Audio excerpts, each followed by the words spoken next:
But Phil stumbling drunkenly out of his bed, appearing in his head all the things he's wanting to be said. 19 minutes of Phil to Phil. With so much time to kill, he promised chill, but all he does instead is beg and shill. The stream's online and straight away begins to whine, but always fine as long as Shasper 9 and doesn't step out of line. His content's immature for all to endure like fresh manure, but I feel sure he ran straight to feeling so insecure.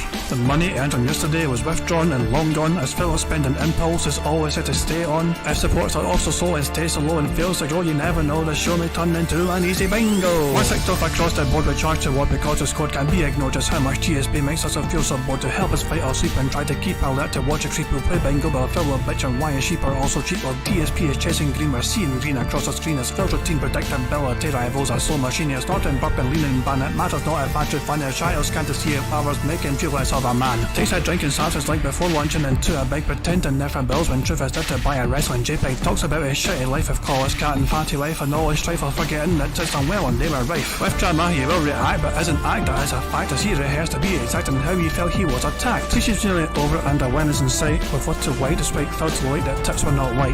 We'll say alright it is okay, and now it's time for Phil to play, but first he'll say that tips will help from being off the other day. And with those words we win again, it's never if but always when the game is won. Thanks to that we made it to the very end.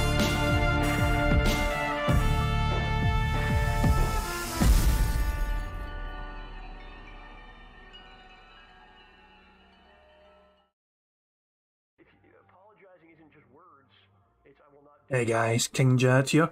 Welcome to another edition of DSP Bingo for Sunday the 18th of September 2022.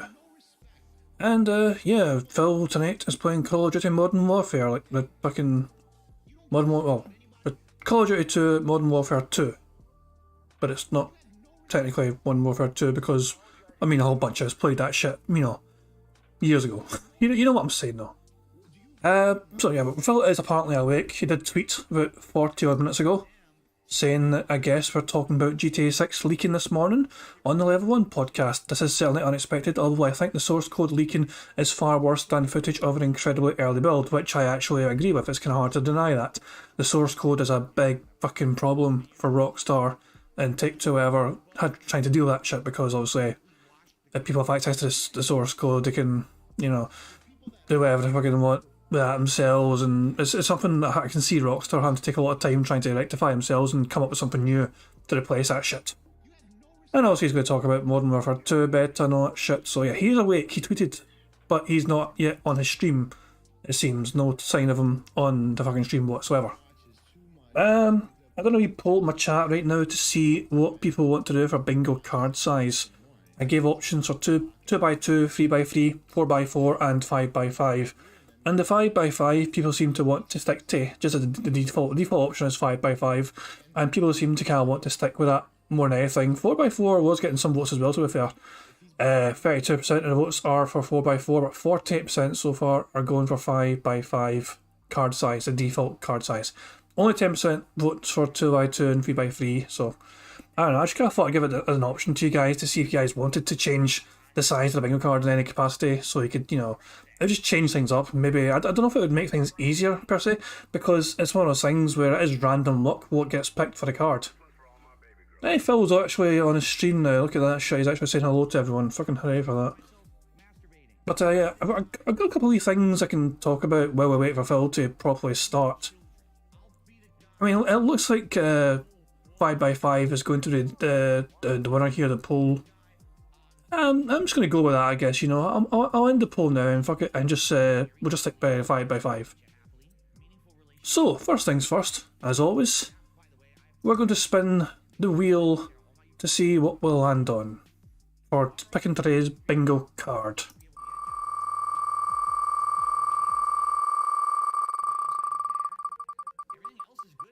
Oh, wait a second.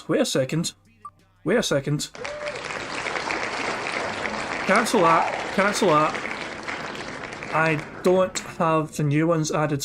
I don't have the two new things added. We can't actually use that. I forgot we have two new things to add to the list. I do have them saved. There's two new words we're going to add that Phil says, which I forgot to add to this thing. So I do have them saved. The two things are now and Begway. It just means we're going to spin that again, okay? It's just, I completely forgot to add these to this wheel thing. So, Let's try that again. Let's just give a good old wee shuffle. You know, not shit. Good old shuffle. Let's spin it again.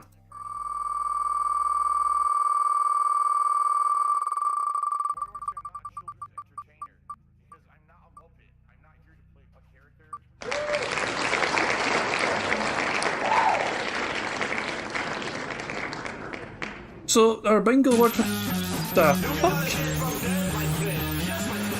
Fuck the fuck off your shitey garbage music, Phil. Jesus Christ, man. So tips is the word we're going to use to help pick a bingo card today, but Phil never says tips. Aye, fucking right. Christ, man. Speaking of tips, there is something I wanted to discuss. So, for the last 4 days or so, you know, well, Phil had 4 good tips days. Let's just say that. So, the 12th of September, he got $228 in tips. The 13th of September, he got $346. He had a day off on the 14th, and the 15th of September, he got $114, which wasn't that great, but he bounced back strong. And the 16th of September, he got $313. Combined, these 4 days added up to over $1,000 in tips. Guess where half of that money went? You'll never guess where half of that money went. DSP spent either $500 or nothing, but his roster count did not go up, which was still at 414 when TG Gamebox was logging it, so he spent $500. You might be wondering how. TG Gamebox always calculates these things by checking his own score and comparing that against Phil's score in the leaders. You can actually see, you know, TG Gamebox, he plays this game for fun, but also note at the level that Phil plays it at. And while he was like 2,190th in the ranking system, and his points were 350,240, looking up at 60, place number 60 in the entire list of everyone playing the game, there is DSP's username right there, down from the rafters, 900,150 points. And by that, TG Gamebox is a thing we can calculate how much someone has spent to get that kind of ranking points. And basically, how do they get to that? It's either usually by spending, or they get a new wrestler. But the roster size did not go up for Phil, as he showed. And these are the things. You can claim free contest points every day on the web. You can earn Bobby Lashley Dominator shards in the Challenge Match Tour. And then spend 1 Dominator loot coin. Now, what's a Dominator loot coin? It's this thing. It is $99.99. You need to spend $100 to get this Dominator Gold loot pack. So that's not a loot coin, that's just a loot pack for it, you know. But Phil seemingly bought 5 of these. 5 of them. Well, so I assume it did anyway, because he spent $500, roughly, so. But yeah, TG Gamebox is great at working these fucking things out. There you fucking go. That's just an amazing amount of money spent. So $1,000 earned for the last 4 days, whatever streams consecutively, and $500 of those dollars straight to WWE Champion, straight to Scopely. Some things never fucking change for Phil Burnell. So it is what it is. He's a slave to Scopely. What can I say? Scopely are probably the biggest attractor of all, taking all Phil's money like that. Hey Kirby Souls, how you doing? Right, so we know what we're going to do for a bingo card then. We're going to generate the bingo cards now. I'm not even going to hit generate yet. I'm not even going to hit generate. Oh, I need to change this as well actually now I think about it. The level 1, hang on. The level 1 podcast bingo. There we go. I forgot to change that title for the card title. Everything else is good. I can delete this actually as well. Okay. I need a number between 1 and 200. Profit, you son of a bitch. You just said free. Whatever. Okay, we're doing number 3. Profit was the very first number in chat I saw. When Profit jumped the gun, he knew I was going to ask, and he had the number prepared before I even asked it. Before he even heard me asking it, he typed it and hit enter. I'm impressed. I'm actually impressed, Profit. We're going to use the third result for tips. So, 1, my hash high on. 1, no, wait, oh no. 1, 2, 3. This is the third bingo card which has tips on it. And we actually have a couple of things that are new on it. So, the bingo card for today's bingo. Bill has to say now. Basically it's now, but it's the way he says it. Comment. You know what I mean. Siege mode, which is where he crosses his arms when he's talking to you. And Tim messing about on his phone. Lean and ban. It is what it is. Okay, him talking about his family and him clearing his throat. The dumb close-up. Him saying tips. Him snorting. Him butchering a word and a years ago story. Him saying you see, him drinking, him giving a thumbs up, him saying business, and him saying literally. And finally him saying new games, Twitter, him pointing towards the camera, him saying hate to say, and his voice cracking. That is our bingo card for today, and I think it's got potential, but I always fucking do think it's got potential. And then it breaks my wee fucking heart when we get to the end and we don't actually get a full 25 out of 25. Every time I want to believe in the bingo, it breaks my wee heart. And then I fucking keep believing the following day when we start the process all over again. This game is a cursed game which always makes us believe that we're going to win. Still on the right side, we don't have to worry about meaningful. Fuck you, meaningful. We're not going to worry about you anymore. You're not even the rotation anymore. Phil will say it today. If Phil... It's one of those things, if Phil says meaningful today, there's a thing. I don't even know how I would implement this. If Phil says meaningful, we should tick off a square. But I don't know what we should tick off. You know, that's what I'm saying. It's like we should treat it like a free square. But what would we tick off? You see what I'm saying? Like I wanted to try and do something like kind of different like that. We should just for shits and giggles, or we could wait until the very end. If he says meaningful, we can just make sure that at the very end of the show we tick off a random square, just taking I don't know. Or we can tick off thumbs up. You think just thumbs up randomly? Just roll a random one, however many I left. Tick off the least likely one. It's hard to tell it's least likely, it's kind of strange. I'd say we have to pick at the time. Okay, that's no problem. Fuck it. We'll figure something out. Phil might not even say it for all we fucking know, but there you go. Right, I've saved the bingo card, guys. Good fucking news for that. I've saved the bingo card. So, we're just waiting for Phil to go live properly. I'll get the bingo set up properly. Let me make sure he's not actually leaned anyone yet. Let me scroll on his chats and see if he's leaned anyone. Nope, doesn't look like it. No sign of a lean so far. Has he got any staff in his chat? Any mods? No, that's the wrong thing. I clicked on me. Click on that. I mean, click participants. No, there seems to be no mods in his chat, which is a good sign. Which means that Phil will likely be having to, manage his chat himself. But yeah, let me get the bingo card set up for you as well on screen, and then you guys can enjoy some Meerkat music while we wait for Phil to go live. In fact, I might as well just do the music first, just to get that shit sorted out. Oh fuck, I'm almost done now, two things. There's a fucking card right there, fucking hurry.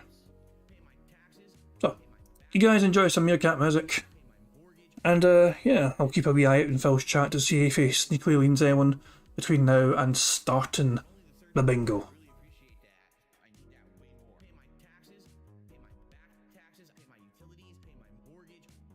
Internet bill, pay my utilities. I'm a positive guy. I focus on positivity. I tell you guys every day on my stream, I'm not a person who revels in hurting others to get over. I will put on positive, fun gameplay content for you guys, and I will continue to be successful that way. And if I fail, I fail, but at least at the end of the day, I can say, hey, it was a slow day. It's been a very slow day for support. Please tip me. I need tips tonight. I jump on stream. Obviously, I need tips.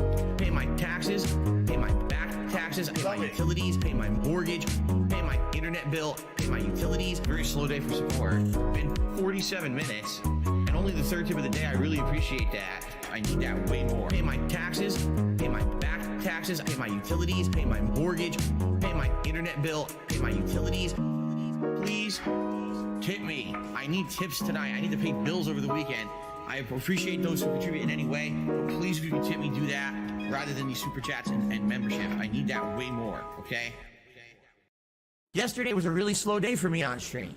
I didn't make a lot of support yesterday. It's you guys, and you know, how much you're liking the content I'm doing in a given day, how much you can afford to support that content. Can you argue it's a begging model? I mean, I guess. This dude is a piece of fucking garbage. I need this money, I get this money, beg for this money, I want the money. The only time I chill is when I pay my bills. The only time I get to chill is when I spend the bills. Scumbags and mental cases on the internet still support me. I'm a beggar and I'm a loser and I'm on level 1. And I can't go on a honeymoon with my wife. I'm paycheck to paycheck. I'm on level 1. I need this money, I get this money, beg for this money, I want the money. The only time I chill is when I pay my bills. The only time I get to chill is when I spend the bills. I need this money, I get this money, beg for this money, I want the money. The only time I chill is when I pay my bills. The only time I get to chill is when I spend the bills.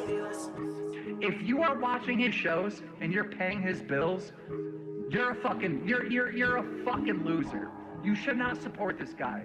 He had an opportunity to make serious money to entertain you, and he wouldn't do it. But you're gonna still fucking give him $200? You're gonna give him $50 to pay his fucking bills? Nah, you got a job. You keep your money. Fuck that guy.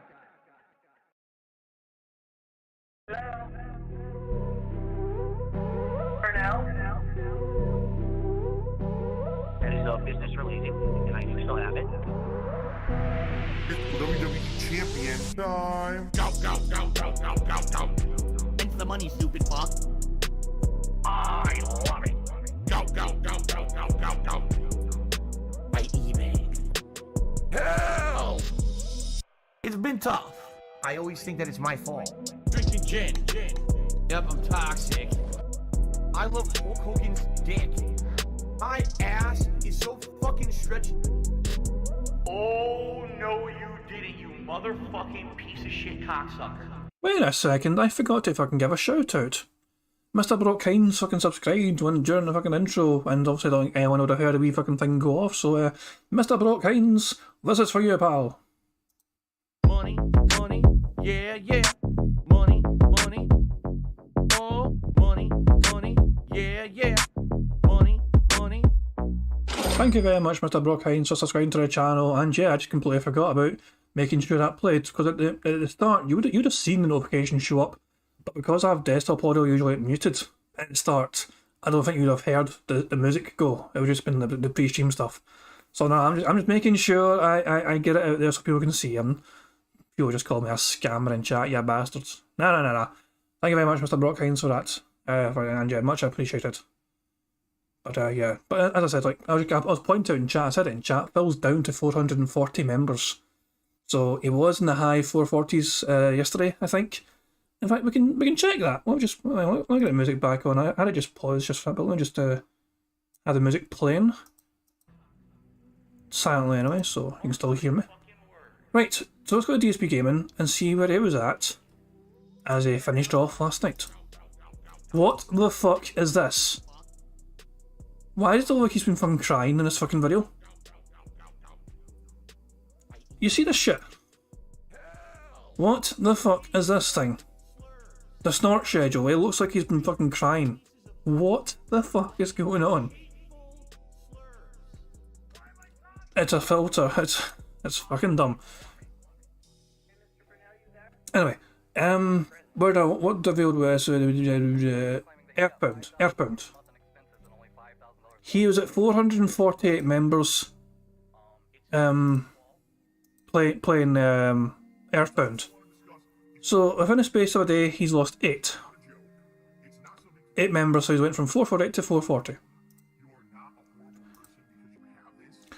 Well, we got some time I guess to play it. Okay. Oh, I'm muted. Hang on. like 3 hours. But I feel sorry. What's up, everyone? Phil here. I just finished filming like 3 hours of private react videos for patrons, so I'm pretty pooped. I want to say thanks for a great streaming day, even though it was a very short one today. So what can you expect on Sunday, September 18th? Well, we're back to full days of streaming, thankfully. The first stream will be the Level 1 podcast, followed by the Call of Duty Modern Warfare 2 open beta on PlayStation 5, which I hope works. I looked it up. It's not there yet, but then again, it's only like 10 p.m. Pacific time. Maybe they're actually waiting for actual midnight or maybe overnight to put it up there. But I am looking forward to seeing if Call of Duty is good again this year. Then on the late stream, it's Sunday Night Bites Bassmaster Fishing 2022, which is always a great chill time. Hopefully we'll add a new fishing lure to the hat and all of that. Keep in mind, there's still 3 streaming days in the week this week, Sunday, Monday, and Tuesday. All right, guys? Thank you for being understanding today for the fact that I wasn't here all day long, but I'll be back tomorrow in full force. I'll see you in the morning. Peace out. Fuck the fuck off, But I feel sorry for him. Watch this video. No, go away. Jesus Christ, man, he looks fucking horrible. Why does his hair look more poofy than usual? It's a good question. I've seen a couple of interesting theories about Phil, that he did actually record his Patreon videos, but he didn't fucking actually have to dedicate as much time as he claimed. The theory I saw is that he actually took Kat out for a proper birthday treat. You know, rather than just fucking get sushi and bring it home just for her to fucking stuff her face with sushi or something like that. He actually took her out for a proper fucking birthday date night treat. That's the theory I've seen. There's nothing to substantiate that whatsoever. Nothing to back that theory up. But it's what I've seen, and it's one of those things where it's like, it could be somewhat possible. I don't know. But, nah, I mean, it would be, I don't know. It's one of those things where it's like, you know, make of it what you will. But, yeah, we're just waiting for Phil to go live, and now, Jesus Christ, man, it looks fucking terrible.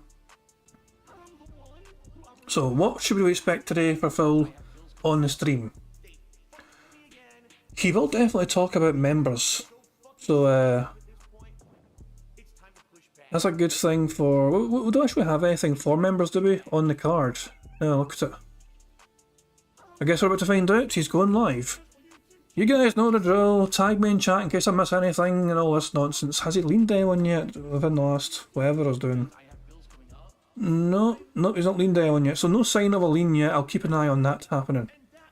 So yeah, let me just adjust the music audio a wee bit. There, oops, too far. There we go. Okay, so let me just unmute the stream now, and good fucking luck, guys. Here we go. Fingers crossed I got 25 out of 25.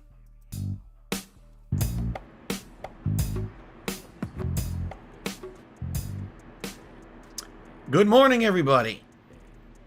Hello. I'm pink.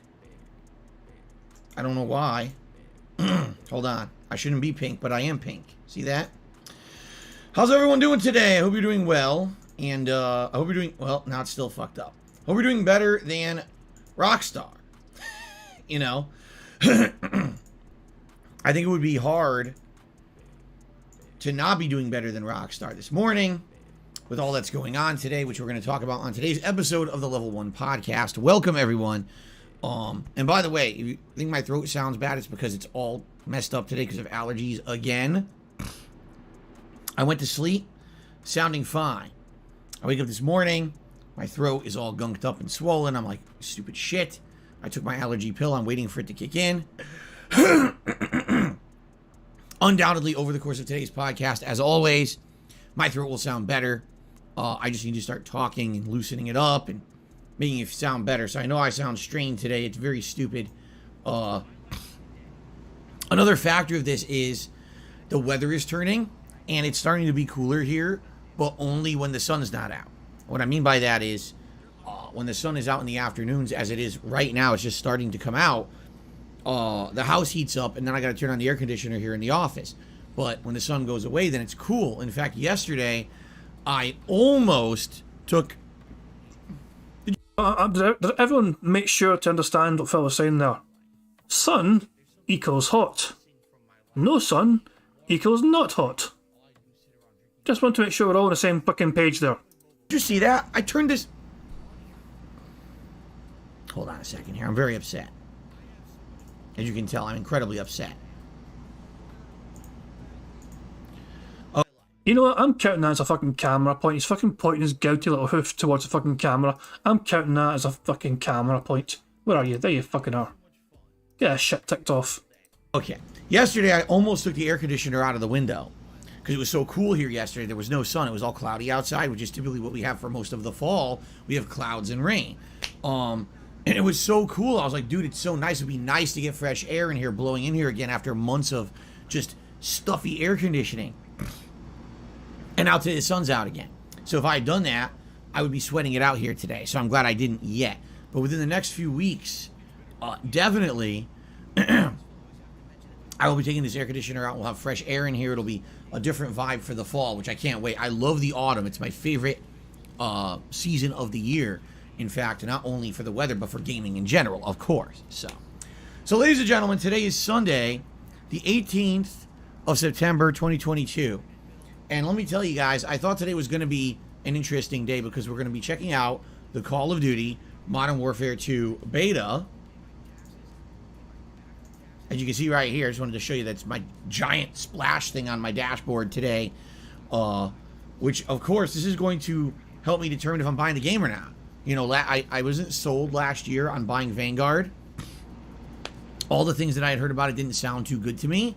And then I played the beta, and it was an unfinished, buggy, unpolished mess. The more that I played that beta, the more I hated the game. And after playing it like 3 times, I was like, dude, I'm not buying this game. And it was a great choice because a lot of other people made that same decision. It was actually one of the lowest selling Call of Duties of all time. Not that it mattered. It was still one of the best selling games of last year. But, you know, it was a big dip for them, performance-wise, on what they would expect a Call of Duty game to do. So, being that it was so bad last year, I'm very curious how this is going to be today. Now, we're doing it on PS5. Today is the PS5 open beta. Later in the week, there's the Xbox open beta. And yes, I'll be checking this out on Xbox as well to directly compare the two. So I was excited for today. I'm like, dude, this could be interesting. We're going to find out what's going to happen here with Call of Duty. Is it going to be any good? Is it worth buying this year? You know, and this is the first time I'm playing a major AAA game in months. Just being honest. Yes, you could argue Splatoon 3 is a major AAA game for Nintendo players, but we're talking, you know, the best-selling game usually every year, finally getting its you know, new installment, and it's just been so slow. Let's be honest. This summer, ever since like June hit, we were on a big lagging series of months with almost nothing going on in the realm of gaming. From February, March, April, and May, it was like gaming overload, and it all started with games like Dying Light 2, Horizon Forbidden West, and Elden Ring. And then once those kind of 2 or 3 months of new releases dried up, it has been almost dead. I would say today is officially the beginning of what we can call the busy fall gaming season, or like I like to call it, the hardcore gaming season. It really begins today with this beta, and then it will continue on in early October with Overwatch 2. And then once you hit mid-October, you've got like 5 releases a week. It's absolutely ridiculous how many games are coming out in October this year. So, I was fully expecting there to be a lot of hype today around the stream because of Call of Duty. Little did I know, nor did I ever expect, there would be one of, if not arguably, the biggest gaming leak in video game history. That is right, ladies and gentlemen. Barbie Horse Adventures 2. I can't believe it's being made. Nope. The rumors were true. And, you know, we'll all never be the same. Obviously, I'm Shut being your stupid. hole. Grand Theft Auto 6 has leaked. And when I say Grand Theft Auto 6 is leaked, I don't mean, you know, a screenshot. Oh, some development info. I mean, the game has leaked. All of the pre-production code has leaked. That's not good. What we've seen all over the internet overnight in the last 12 hours or so is tons of pre-alpha footage leaked all over the place. Now, here's the thing.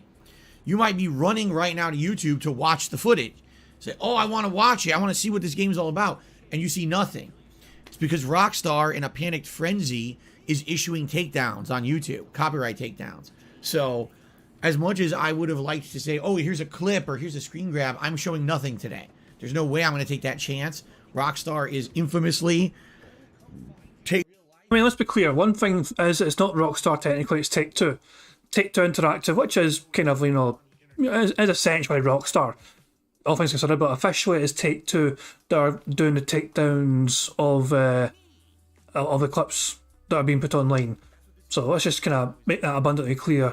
It's like, I mean, it's kind of like, it's, if he's going to claim it's Rockstar, it's actually kind of dangerous for him to claim it's Rockstar.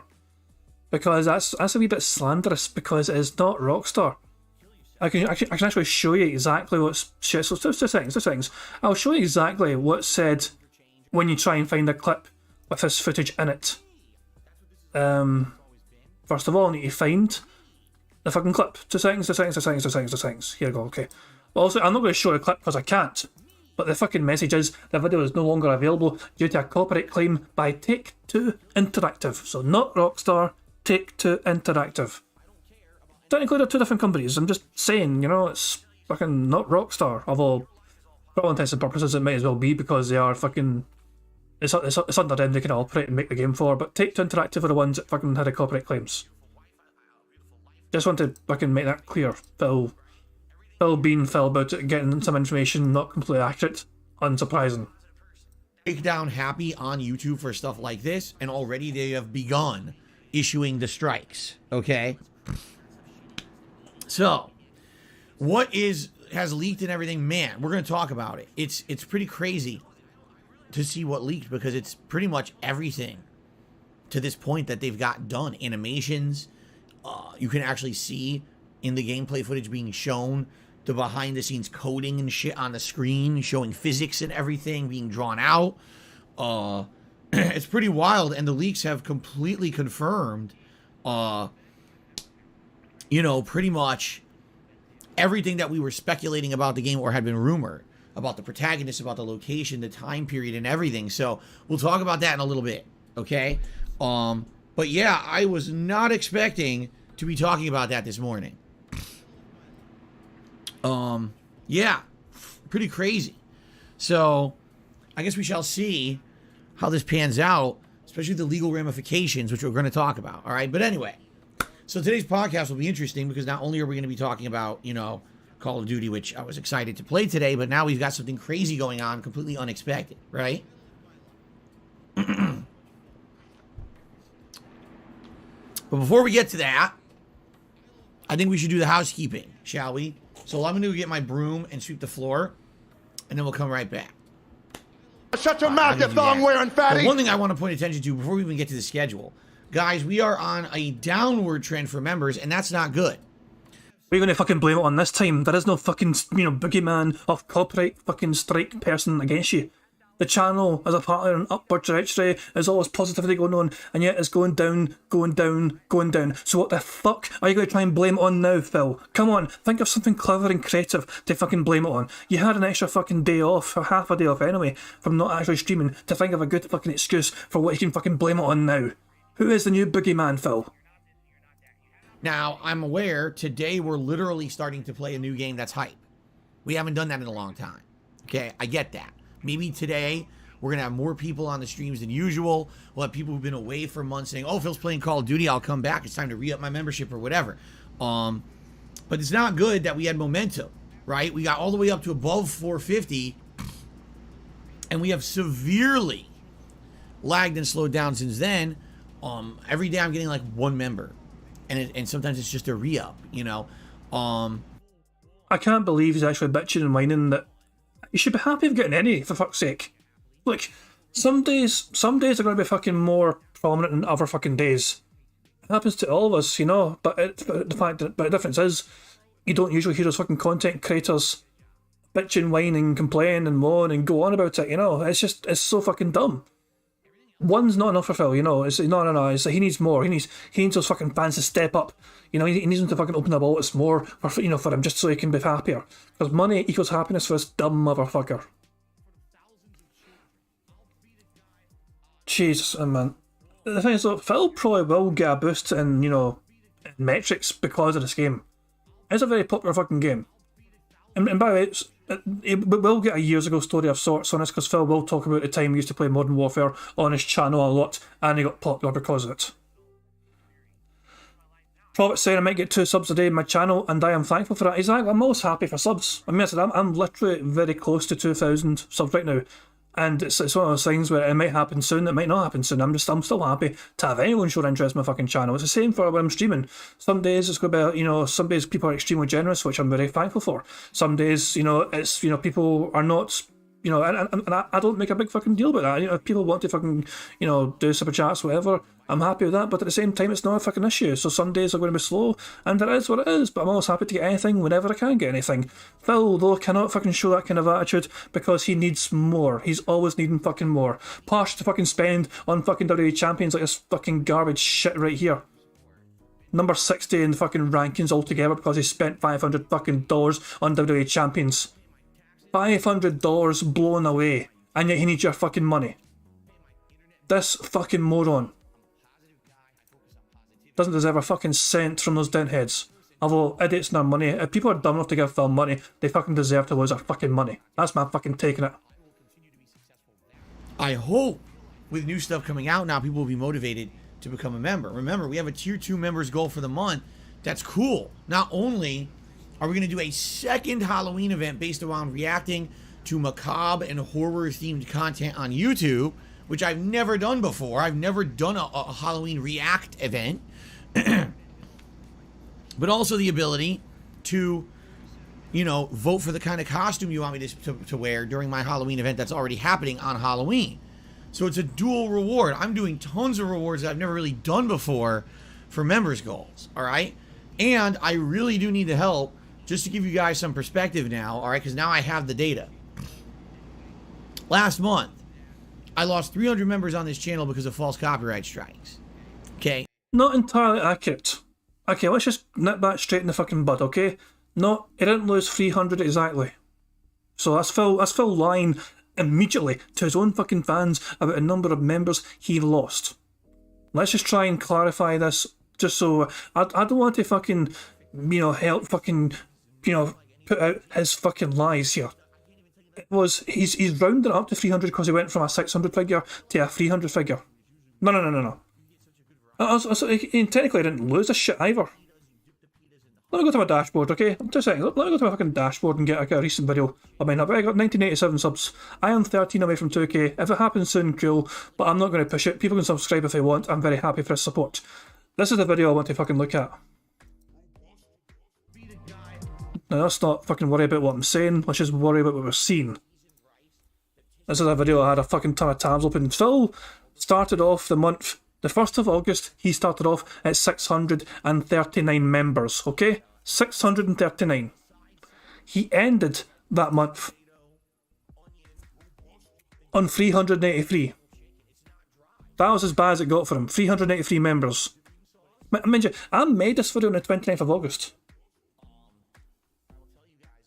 But he ended the 29th of August on 383 members. That is not a 300 figure. That's not 300 members getting lost, whatever. Phil's pretended it's fucking 300. It went from like the mid 600s to the high 300s. I just want to. I love that Phil fucking rounds up the way only when it's fucking convenient to him. Phil can get tipped $1.50 and he'll round that shit down just to make sure he's not fucking having as good a night as you think he is. But any fucking time he wants to round up, he'll fucking do it. It's all about fucking metrics for him. It's bullshit. It's fucked up that it happened. It never should have happened. YouTube should not allow people to break the law and issue false DMCA takedowns that you then have to clean up after the fact. But it happened, and because the channel was in jeopardy, people did not re-up their memberships, and people did not gift memberships like they usually would. I finally got the results, because now I can see how much I made last month and what I'm going to get paid within about a few days here from YouTube. It's not good. I lost $1,000. Amazing it's exactly $1,000. No. But the thing is, though, Phil, your YouTube pay fluctuates. We know for a fact your YouTube pay fluctuates. Piece of Pieces in this amazing tracker shows us this. YouTube payments for January 2022, $5,007. In February, it was 4,166. March, 4,236. I should really go full screen so you guys can see this. So, here we go. January, 5,007. February, 4,166. March, 4,236. April, 4,389. May, 4,444. June, 4,622. You see what I'm saying? It fluctuates. Phil has a fucking a round figure. It's a perfect $1,000 he's apparently lost. Even though the YouTube pay fluctuates all the fucking time. This shit fluctuates constantly. And yet apparently it's exactly $1,000 fucking dollars he's lost. Just like the time where he fucking would have had to hire a plumber and he estimated it would cost about $1,000 to fucking repair the broken shower, which then got memory hold and he fucking didn't talk about it ever again. He has no, so he will know what he's fucking getting, and he will see it's fucking less than usual, and he's just desperately trying to use it as some kind of, so it's up to his fans to fucking find the missing $1,000 of Phil Burnell. And how do they do that? Oh, make sure you fucking gift memberships, make sure you tip heavily as well, tip massively, and gift memberships massively, so Phil can have a happy time because he wants more money and all that shit. It's fucking ridiculous. Somebody got banned for asking. Nobody's been leaned as far as I can... Oh, wait, 2 big bills. Okay, that's definitely a leaning ban. That is a leaning ban if ever I fucking saw one. Right, well, we're going to tick that off for sure. We're definitely ticking off leaning ban. There's no way that's not leaning ban. Right, let's get on with the bingo. I'm not exaggerating. It's about $1,000 less than what I would usually make. I've lost this month because of trolls. Oh, he's actually around. So I'm not exaggerating. It's about 1,000. It's about 1,000. I mean, what is the average here? So let's look at the average here. 2 seconds. Let me just do a wee bit of recalculations here. So for everything for January, so the average that Phil has earned, okay? Phil's average earnings for YouTube for this year so far, before the low payment is coming in, was $4,554. That's Phil's YouTube average, and that's only counting January up until July. The August month, obviously, the August is a very bad month for him, which is why he gets this month paid. Remember, you get paid a month behind. So the September pay is for everything he got in August on YouTube. So 4,554 is the average this year so far for Phil Burnell for YouTube, and now he's getting 3,692. It's like a difference of what, $800 or something, $700 odd, $800 odd dollars. Phil rounds it up to 1,000 just because he fucking can. I don't mean to fucking bore people with fucking maths here, but I'm just fucking trying to point out what Phil does here. Phil, it's not exactly $1,000 fucking dollars, it's more like $700, $800 less than usual, but he rounds that shit up to try and make it sound more, you know, like he's fucking in more dire straits than it actually fucking is. Here's a fucking hint, Phil. Maybe stop fucking spending hundreds of fucking dollars on WWE champions, you'd have some more fucking money to pay your goddamn bills. Just fucking saying. Just a crazy idea, I know, but fucking just maybe stop spending so much fucking money on that dumbass fucking game. Okay? That's terrible. And I already have issues, you know, making ends meet with bills and the like, and now this month all of a sudden I'm making $1,000 less. The good news is it's not the end of the world or anything. In particular, this month is a less pricey month for me. Did he just butcher saying world? I don't know. $1,000 less. The good news is it's not the end of the world or anything. I don't even know how to say what he said. It's not the end of the world. I'm counting that as him butchering a fucking word, man. That fucking confused the shit out of me. That was not a normal way to fucking say world. I'm going to slow-mo that shit. And I'm making $1,000 less. The good news is it's... Right, slow motion. Let's see if we can identify it. Not the end of the world or anything. How does it sound more... How the hell does it sound so much more fucking normal at half speed? It actually sounded perfectly fucking normal at half speed. It's not the end of the world or anything. You know what? Because it sounds normal at half speed, I'm ignoring it. I'm not clicking it yet. But I'm going at 1.25 speed now. In particular, this month is a less pricey month for me. My utility bill, which is bi-monthly for things like the water and stuff, is not due this month. I don't have a trash removal bill this month. So basically this month is not the month that's super duper bill heavy, which is good, but still, that's not $1,000 difference. It's pretty fucked up. That simple trolling, issuing false copyright strikes against my channel, cost me concretely $1,000 of income that I would normally have here on the channel. Okay? So, I'm pissed. And yeah, things might be really tight. You might hear me in the next few weeks saying, hey guys, if you can support, please do. I need help with tips and stuff to just pay. Oh my, Phil never says that. Phil never fucking says that shit to his fans. Jesus Christ, man. He never fucking goes a day where he fucking has to tell people to make sure you fucking contribute and support. That's a fucking verity in the world of DSP gaming. What the absolute fuck is this delusional motherfucker talking about, where he's fucking pretending that he hasn't fucking asked fucking people for financial help every single day of his fucking miserable life for the last fucking decade? Jesus fucking Christ, this guy is fucking pissing me off more than usual tonight. The fucking ineptitude and the fucking... Who's he fucking trying to deceive here? Who's he fucking trying to fool that he doesn't fucking ask for fucking help every single fucking day, you know, for the last decade? He asks for all his fucking help and he spends it in stupid shit, and he asks for more fucking help because he spent a lot of money in stupid fucking shit. Pay bills because I'm not getting the money I usually fucking get when I get paid by YouTube this month because of trolls. Alright? This is bullshit. And I'm tired of it. I really am. But there's really nothing you can do until YouTube gets sued into oblivion because their DMCA system is illegal. It is. Every day that YouTube issues a false DMCA claim against you without verifying that it's real or true, they're violating DMCA law. But who's going to go after them for it? Nobody. So, the reason I'm bringing this up is we were on a good upward trend with members. We gained 100 members at the beginning of this month, and I was like, oh, this is good. We're back on track. Remember, we had over 600 members before all this happened. And then all of a sudden, boop, stagnated. And it's been over a week now where we've seen zero movement. In fact, we're going the wrong way. So, I'd urge you, now, I'm going to start covering the big stuff, right? I'm going to start covering Modern Warfare 2. We're going to have big releases coming up in the next several weeks that I'll be covering all through October, November, December. Now would be a great time to jump on as a member if you're not. Tom Tony says that was a butchered word there.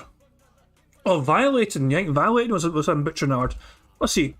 Oblivion because their DMCA system is illegal. It is. Every day that YouTube issues a false DMCA claim against you without verifying that it's real or true, they're violating DMCA law. You know, that's actually a good point. That's a good point. It's a strange way if I can say violating. Let's just say it. Wait, let's hear it again. Choose a false DMCA claim against you without verifying that it's real or true, they're violating DMCA law. They're violating? They're what? Violating? Against you without verifying that it's real. Let's go. I mean, I'm fucking stalling like fucking crazy tonight, but fuck, I don't care.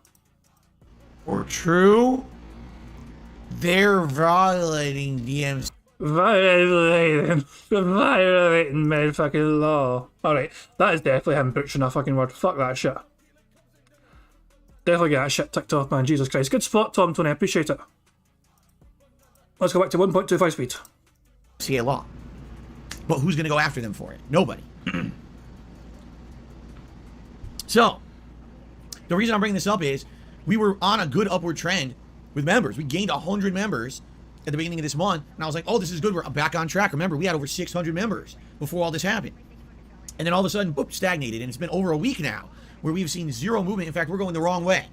So, I'd urge you, now, I'm going to start covering the big stuff, right? I'm going to start covering Modern Warfare 2. We're going to have big releases coming up in the next several weeks that I'll be covering all through October, November, December. Now would be a great time to jump on as a member if you're not, or to re-up a membership that maybe lapsed because you weren't interested in stuff that I was doing for the last several downtime months, but now maybe you are. Or again, if you're just someone who wants to help the channel, you want to maybe give the membership to your fellow viewer and have that positive feeling of a community where everyone's kind of enjoying and chilling together and supporting each other. Gifting memberships is a great way to do that, okay? So, I'm throwing that out there. Please consider becoming a member. You guys know all the benefits. I really don't feel like I need to go into massive detail about all the benefits, or do I? Like, how many of you here realistically today don't know what a member is? Should I go through it? I guess we have more people on the pre-stream than usual. All right, quickly, in a nutshell. When you become a member, you get a highlighted name in the stream chat and the comments of videos, a chat crown badge to show that you're a channel supporter in the stream chat and the comments of videos, and this badge will update every month or several months when you qualify for a new milestone of being a member here on the channel. You get access to all of my emotes, of which there are a ton of emotes right now. I would love to say we're going to add a new one soon. We're not. It's basically every 100 new members now we qualify for a new one. I think the record we're at is like 640. So we still have to hit 700 members to get a new emote. So that's a ways off. But yeah, basically, you get access to all my emotes here. Now, the one downside of YouTube is you can only use them on my channel. They don't allow you crossover. There's nothing I can do about that. That's a shortcoming of YouTube's membership program. Okay? But I go above and beyond with my members, and I give you guys priority access to all of my special events. For example, coming up this week on Thursday is Ask the King. This is my Q&A show where I formally sit down, I review your questions, and I give you long, well thought out, entertaining answers. It's not just me on a whim answering a question on the fly on a stream. It's me actually giving you dedicated time to give you a good answer to your question. All right. If you're a member, there's an exclusive thread I posted up on the community page here of DSP Gaming. You can post up your questions in advance, and members get priority to get their questions answered on the show. More than likely, the majority of questions I'll answer on Ask the King will be members. Okay? That's just one example of a member benefit. Coming up, we're doing a Halloween event on Halloween. Soon, people will begin to start nominating games for that event, and there's going to be open nominations for everyone, but members will have their own exclusive nomination section, and the game that they nominate the most will automatically get into the marathon. They don't even have to vote. It's just whatever's the most nominated gets right into the marathon. Okay? So members get big benefits. Please consider becoming a member. Thank you for the support of the channel. Sorry that I even have to advertise like that, but it sucks that we were so good. After a year, over a year of me doing full-time streaming here on YouTube, I built this channel up from a couple hundred members to over 600. It was a tremendous amount of support I was getting, and I've lost all of that because of trolls. It's fucking bullshit.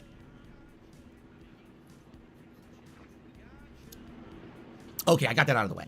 Let's now talk about the schedule for the week, the rest of the week, because now we're heading into the second half of the week for me. Thanks to those who chilled with me the first half of this week. I had a great time. Yesterday was a very different kind of day for me, because yesterday I only had one stream. It was Earthbound, and I didn't do a late stream because I was doing private patron videos, all right? Dependent on how many private patron videos I get a month, or requests I get a month based on Patreon pledges, I may or may not need to continue to take time away from my streams like that, maybe once a month, maybe twice a month, because, you know, those videos are around 20 to 30 minutes long. One of the videos, no exaggeration, it ran for almost 40 minutes. It was supposed to be a 20-minute video, but that's what I mean. I go above and beyond in those videos for my patrons. I always have. They used to be private Q&A videos. Now it's these React videos, these private React videos that I'm doing, okay?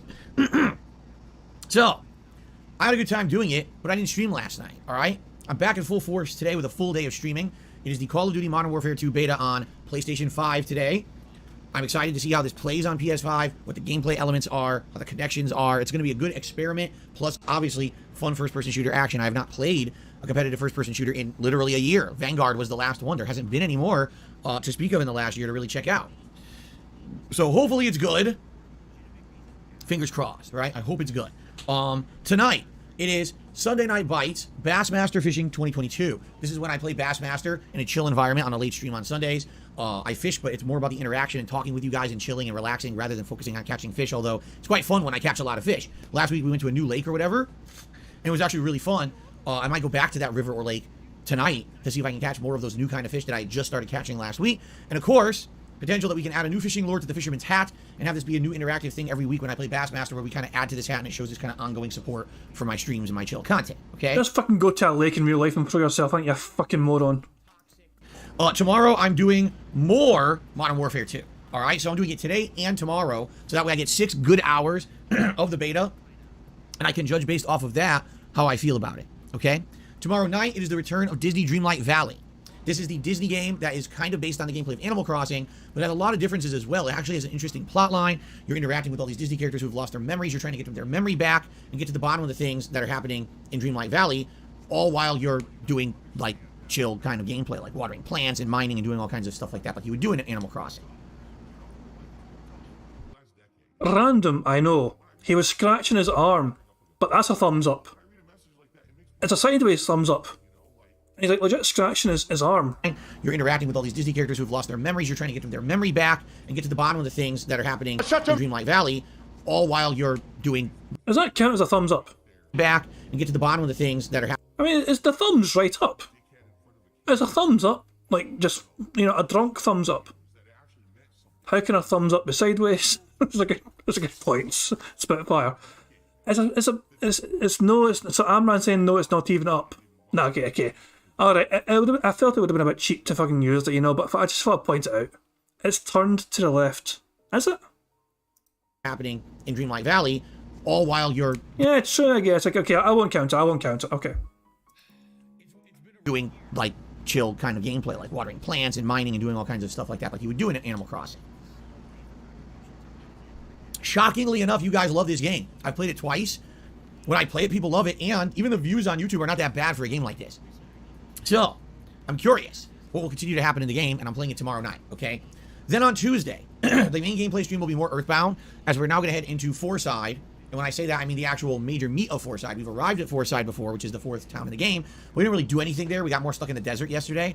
We'll be doing the Fourside stuff come Tuesday, and then Tuesday night will be more Disney Dreamlight Valley. All right? 2 days of Disney Dreamlight Valley this week. Okay, that's the streaming week. But, and this is a big but, and I cannot lie, although others might deny, this week coming up is jam-packed with games, and it's a limited time frame. That rhymed. I didn't mean for that to rhyme, but it actually did. So here's what's going on next week, okay? If all goes according to plan, I should be here another 6-day streaming week next week, starting on Thursday. But we have 3 limited time things going on next weekend. The first is that the Call of Duty Modern Warfare beta will now be open on Xbox. Obviously, I want to play it on Xbox and compare it to the PlayStation and see which is better and see which I like better for the controls, because it's 2 different style of control with these controllers and stuff. I'm very curious, all right? And I want to do that direct comparison. So I want to do one major stream of that, okay? At the same time, there's a limited time demo of a game called Wolong. This is the upcoming game from Tecmo Koei. And this game is supposed to be kind of like a combination of Dynasty Warriors and Dark Souls, all right, which is interesting. And the demo's out, and I'm interested. I want to try it. It's only out for this week. It actually stops being made available next weekend, I believe. So if I want to play it, I got to play it basically next weekend, okay? But then at the very same time, Splatoon 3 is having its first ever Splatfest event. Splatoon 3, for those who don't know, Splatoon has these special events where it's a limited time. They have special things running, special game modes, special criteria, and rewards that are based on the results of the event. Basically, people are telling me if you really want to get a feel for what Splatoon is, you have to play during a Splatfest. During Splatoon 1, I don't even remember if I did or not, okay? So, with this coming up, it would make sense for me to at least give one stream to Splatoon 3 to try out the Splatfest and see what it's all about. And if I like it, great. And if not, you know, and I want to retire the game, I could do that, you know. But I feel like owning the game, I kind of owe it to at least give it a shot and see what it's all about, since that's the major events of the game that people get hyped for, right? So I've literally got those 3 things lined up. And the question is, when do I do each of them? All right, so the Xbox Open Beta for Modern Warfare starts on the 24th, which would... I am tempted to say this is phone stuff, because you can kind of... He's definitely on his phone, right? He's definitely on his phone here. Can we see it at all here, at the bottom of the screen? All right, so the Xbox Open Beta. And the question is, when do I do each of them? All right, so the Xbox Open Beta for Modern Warfare starts on the 24th, which would be... That is actually... So it's literally barely out of fucking shot. But he's definitely... I'm counting it. He's definitely on his fucking phone. He's using his fucking phone to check dates. That is... I'm taking that fucking shit. I don't care if we couldn't barely fucking see the goddamn thing. That's phone stuff. And that's our first bingo of fucking day. Prophet says, remember he was going to drop Splatoon on Friday until a viewer told him about the Splatoon event. He is desperate to fucking drop that shit, Prophet, yeah. In fact, he's ready fucking prepared to do it now. He's got a fucking grave buried and everything. He says if it doesn't go well, I can retire that game. He just said that. He's ready to fucking send this fucking game, you know, into the fucking oblivion and just see it out of existence from never being played again. I bet the fan that fucking gifted him that game is not feeling very fucking clever about wasting that fucking money right now. I should really scroll all the way back down here in case I miss anything else in this chat. There we go. Yeah, but I can't believe he fucking guilt tripped a fan into fucking getting the game for him, and he just fucking shat all over it. Every fucking possible opportunity he could to shit over this game he has. It's not his kind of fucking game. It seems like a fun kind of game, you know what I mean? But it's not a kind of game that Phil Burnell would probably enjoy, because it requires some sort of, you know, cognitive thinking to try and be smart of what you do, of what, you know, where you go. No, it's not going to go well. When games require Phil to think about what he has to do, does not usually end up going too well for him. Hold on. Friday. No, Saturday. So I can't even do the Xbox beta until Saturday. Even if I wanted to do it earlier, it's not available. Okay? Here's what I'm thinking. Okay? Maybe what we do is a 3-day run of variety. And what I mean by that is, so perhaps Thursday, when I come back from my break, we do this Wolong beta. Or, excuse me, the demo. We do the Wolong demo. We just play it for a major stream and we see what the game is all about. Okay, get a taste of it and try to understand what the game is. That'll be the main stream on Thursday. Maybe the main stream on Friday, we check out the Splatfest in Splatoon 3. Okay? And then the main stream on Saturday, we do the Modern Warfare 2 beta on Xbox. Alright? And then I guess Sunday, maybe we swing back to Earthbound, since it'll have been a long time since we played it. And then there's a new game actually coming out this week that you guys may not be aware of. Apparently on the 23rd, it's the sequel to Shovel Knight. It's called Shovel Knight Dig, and I played Shovel Knight many years ago, and I loved it. I thought Shovel Knight was an outstanding game. It was a combination of Mega Man and other kind of retro platformers. I thought it was an insanely good homage to the classics, and, you know, it was challenging. I remember raging at it a bit, but I loved it. You're absolutely right, Kagome. He says, but I thought Ask the King was Thursday. See what I mean? Like, I can't even plan out the week. I can't even plan it out. I don't know what to do. I don't know what to do. I don't know what to do. There's too much going on. We literally went from... Holy Jesus. What is that? What the fuck is that? Shut the fuck up, you cunt! There's absolutely nothing happening. It's dead for 3-4 months in a row. So who cares? Play a downtime game here, do this project here. It didn't matter. Now there's too much going on, and I can't even tell my elbow from my asshole. All right? I'm very confused. I'm old, too. I'm 40 years old, so it makes it worse. It's like I got Swiss cheese brain. I don't know what's happening. So, I guess that means Thursday will be Ask the King. Friday, I guess would be the Wolong demo. Saturday would be the Call of Duty Modern Warfare 2 beta on Xbox. Sunday would be Splatfest in Splatoon 3. Monday would be Earthbound. And Tuesday would be Shovel Knight Dig. I mean, this would probably be the first week ever in my recorded history as a content creator where every day I'm playing a different game. Ugh.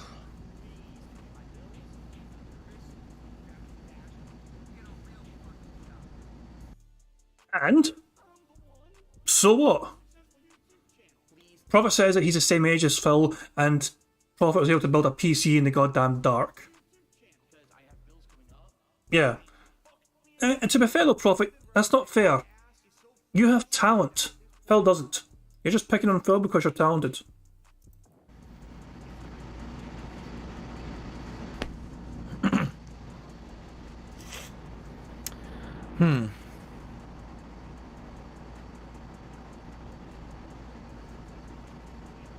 Snorlax King says, do we really need to play the Wolong demo? I mean, here's the thing. I didn't even know it existed. They didn't announce it. They dropped it out of nowhere. And it seems like there's some desire to see me play it, you know? Personally, no, we don't have to play it. Like, for me, I don't feel like this demo is going to be a humongous deal. At the same time, having the opportunity to play a demo like that very early and maybe get really interested in a game could be interesting. You know what I'm saying? Right. Quick chat decision. You know what I'm saying. Is that the same thing as you know what I mean? I think it has to count, surely. You know what I'm saying is surely the same thing as you know what I mean. It's just goddamn fucking words, but at the same time, it means the exact same fucking thing. Everyone's saying yes, I'm taking it. Thank fuck for that.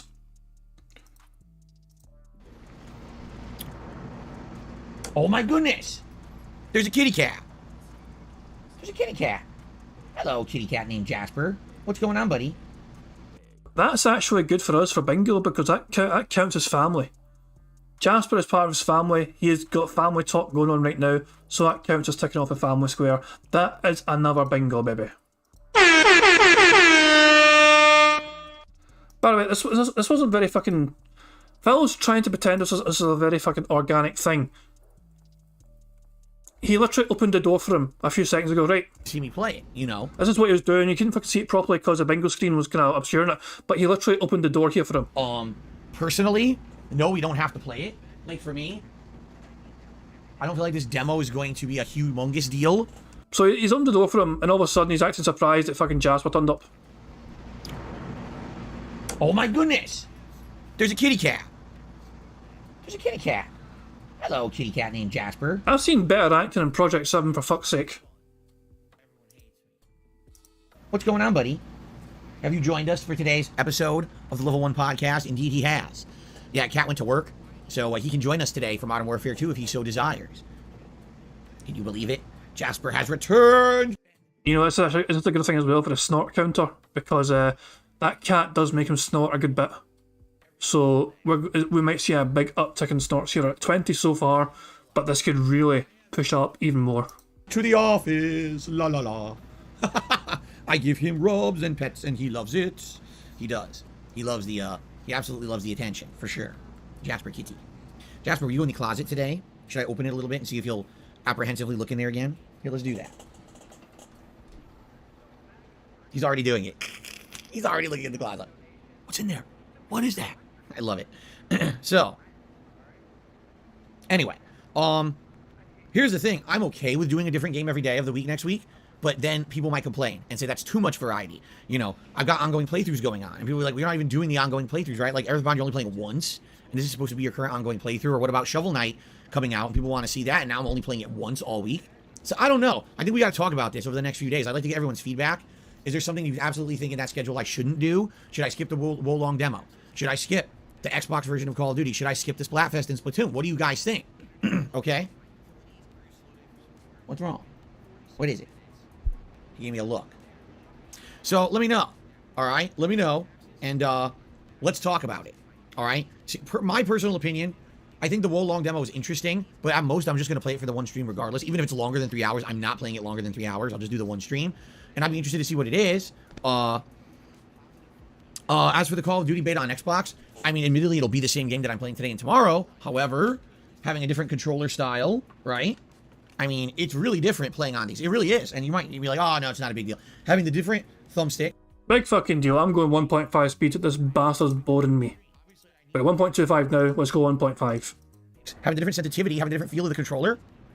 It's interesting to compare the two. And especially if, let's say, for example, today, I play it and I'm like, oh, it's not bad. I'm interested in it, right? You are not going to be stealing my cap. How dare you? Could you unhook your toe from my shirt, sir? Yes, claw hooked on my shirt. But yeah, anyway. So, what was I going to say? Oh, if I play the beta today and I'm like, I'm not really sold on it, then maybe I don't want to play it again next weekend on Xbox because I already know I don't want to play the game. But if I like the game and I'm like, man, I want to determine what version to buy, maybe then I should play it on Xbox next week, right? I mean, I don't know. See, everyone has a different opinion. Some people are like, skip Wolong, some people like, skip Call of Duty on Xbox, some people like, skip the Splatfest. So, I think this is what's going to happen is people are all going to have differing opinions. And no matter what I choose, it's kind of going to be like some people are going to be left out and be disappointed. Like I said, you can't please all the people all the time, right? Are you laying down on my lap? He's laying down on my lap. And are you digging your claw to toe into my leg? Why are you doing that? What is this? What is this? A cute cat sitting on my lap? What is going on? I mean, you could technically stay here for the podcast, buddy, but once I start playing games, you got to move. You can't be here for when I'm playing Call of Duty. That's just not going to work. Especially because I'm going to be swearing, raging, and flinging my controller through the air. You don't want to be in harm's way, Jasper Kitty. You understand that, right? I care about you. I can't have you being struck by a controller flailing about. Anyway.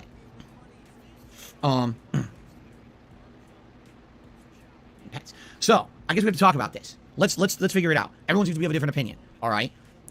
Once the air settles, and once the Call of Duty beta is over, once the Wolong demo is over, once the Splatfest is over, basically it's going to be Earthbound and Shovel Knight being alternated as the main gameplay stream.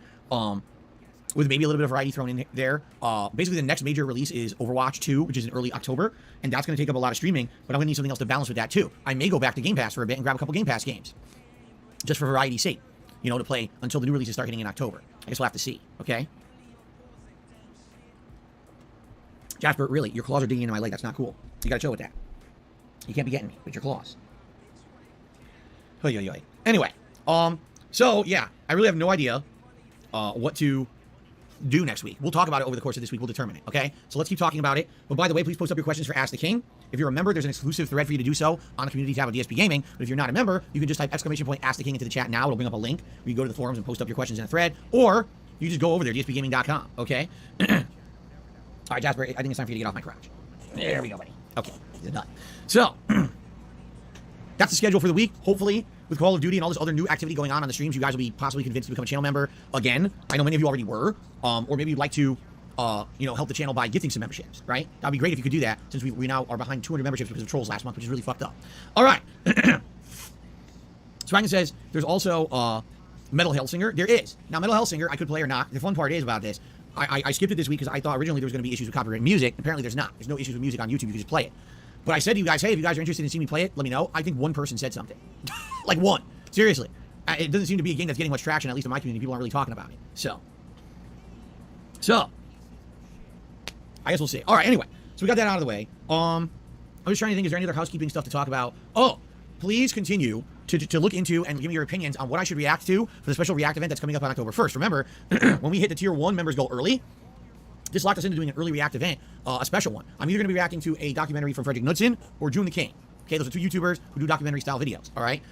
Some good suggestions we already gotten. Keemstar from June the King, Spoonie from Frederick Knudsen, or Pro Jared from June the King, which I guess is one he just made recently and he references me directly in it.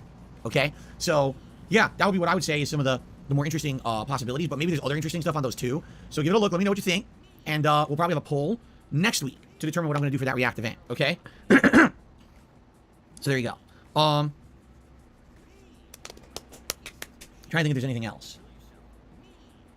I think we've covered it, so I guess what we can do is talk about gaming news. And obviously we have one giant gaming news story to talk about. I think I had a minor one too. Hold on, before we talk about that. Let's see. Oh yeah, there actually is another gaming news story to talk about as well. We'll probably talk about this one first, and then we'll talk about GTA 6. All right. You guys give me 1 second. I'll be right back. Where the fuck's he going?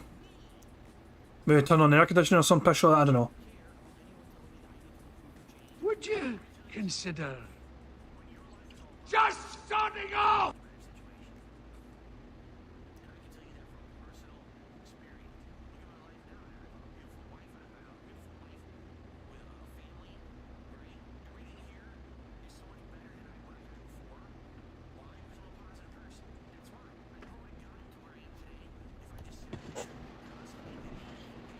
I'm back.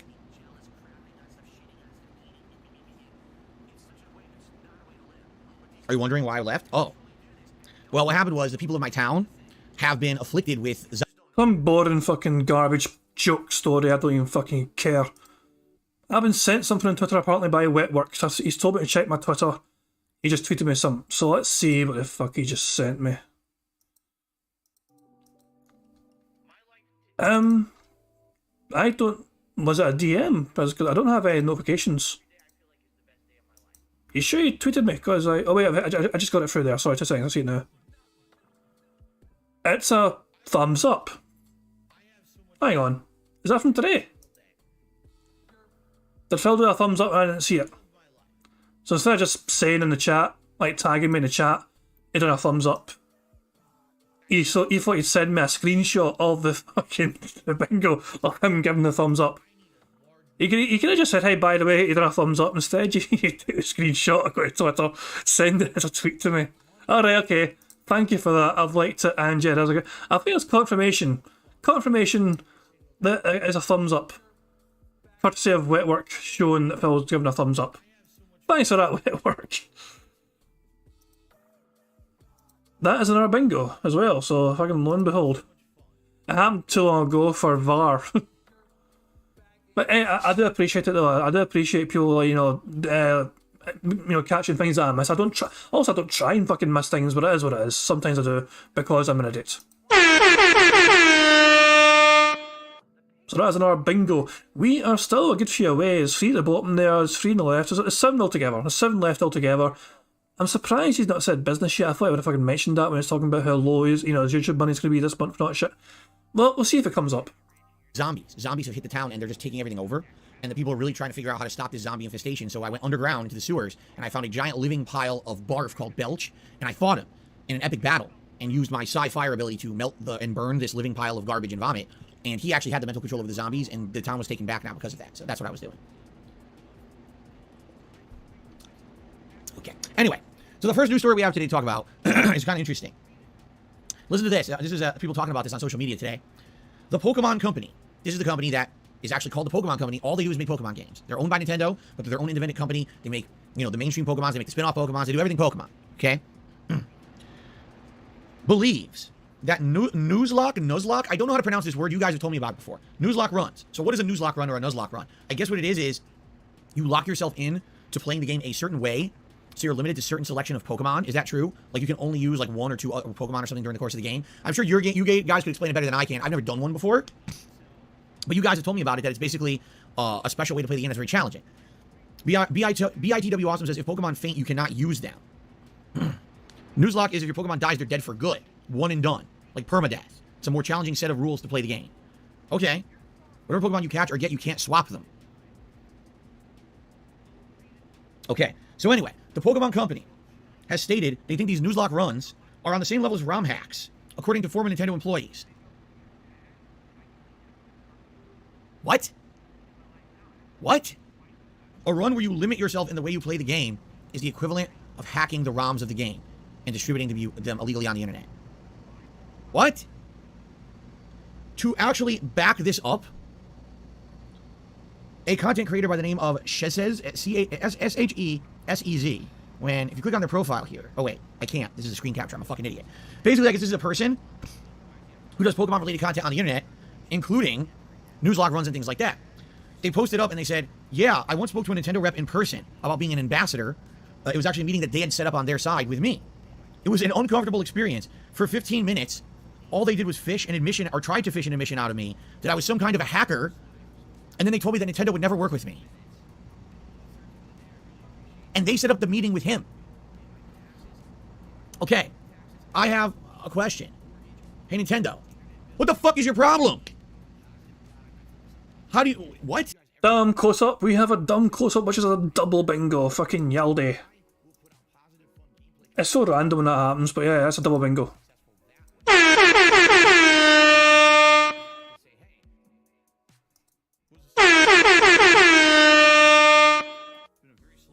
How do you not understand what a Nuzlocke run is? How do you not understand that any RPG has had runs like this, right? And how are you treating your community like this? It's funny because I guess especially when it comes to Pokemon, Nintendo has kind of been like that about it. If you do anything to modify the Pokemon experience, it's cheating, right?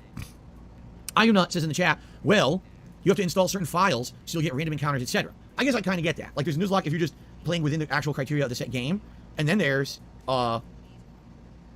essentially I'm modding the game to create said criteria so that the gameplay experience is different. Even then though, all right, even then, if all you're doing is you're modifying the single player experience of the game, if you're not illegally distributing the game on the internet, I don't get it. I just don't get it. I really don't. I guess what it is, it becomes a legal gray area, and here's why. I'm going to give you a perfect example. All right? A couple years ago, there was all this controversy around the Judgment franchise. Do you remember this? So Judgment was on consoles, but was not on PC. Why? Because apparently the actor who plays the main character of Judgment had a contract with the game developer that his likeness could only be used within the confines of the game realm.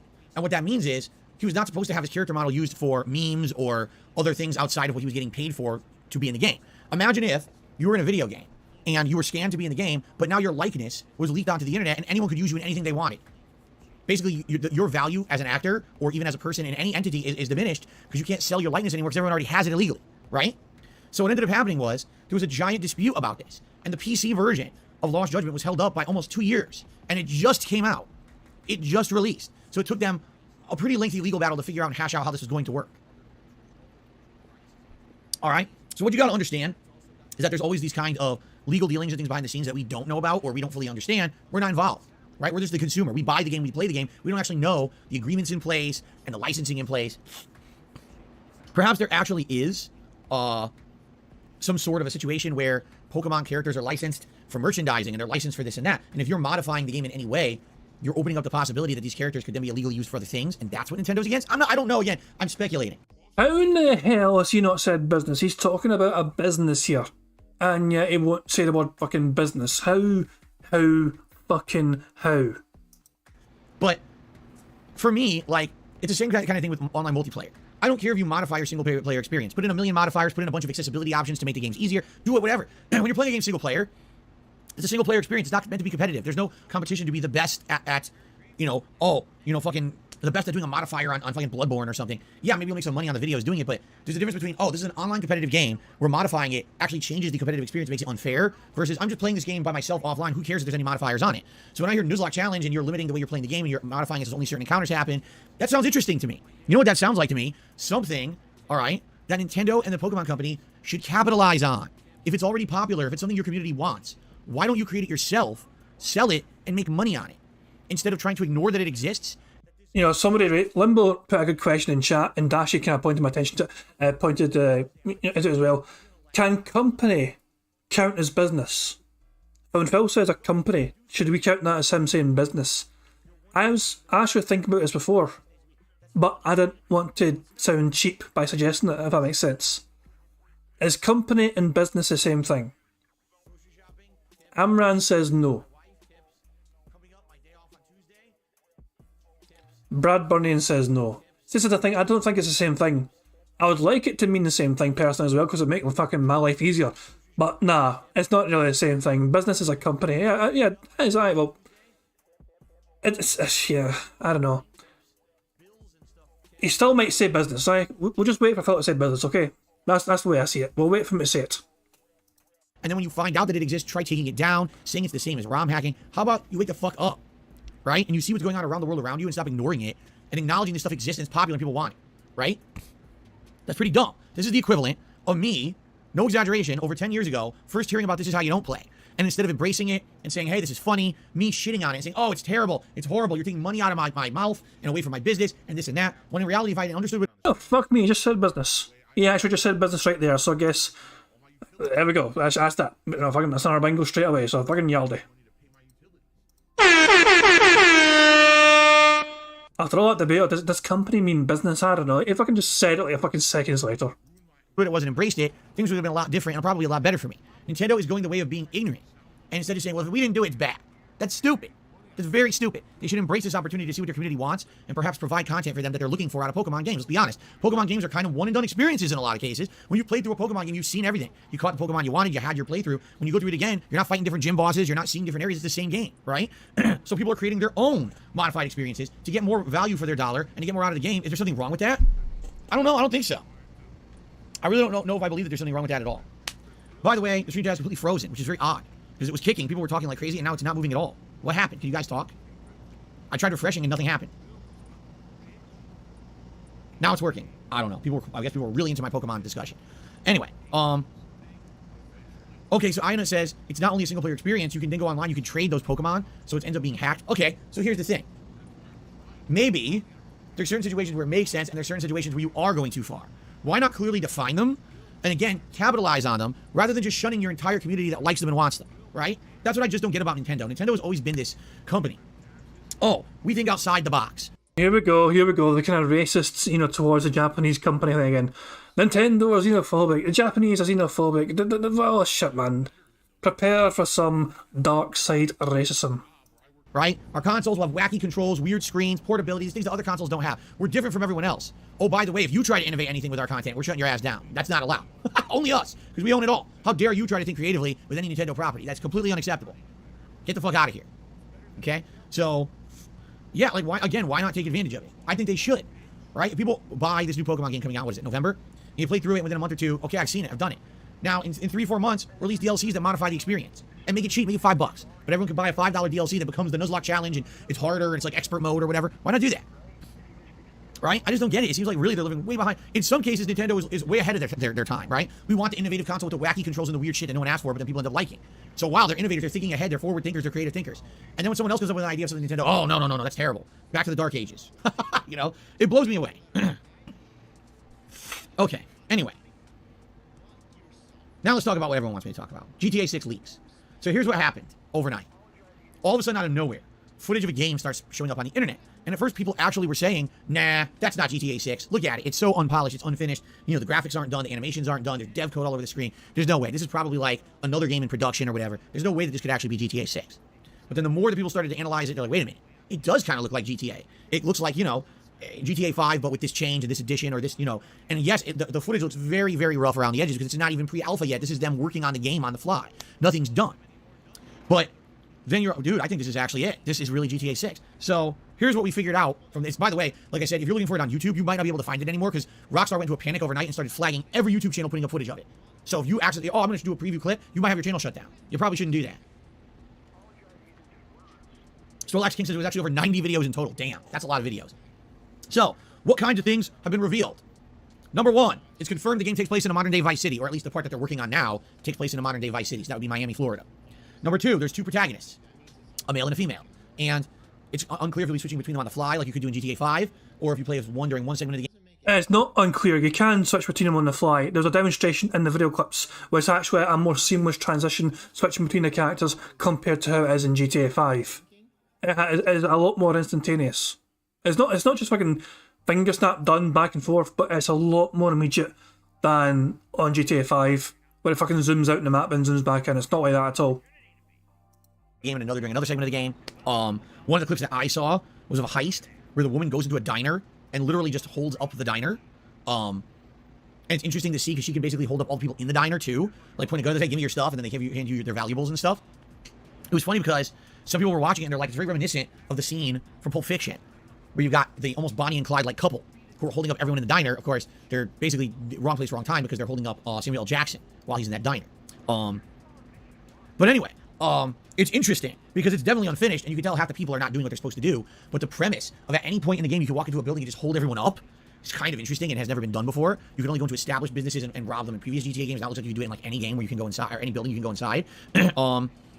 So you can switch your guns between hands. I don't know what use that'll have. I don't know if there's going to be a right-handed, left-handed mechanic in the game, but apparently you can do that.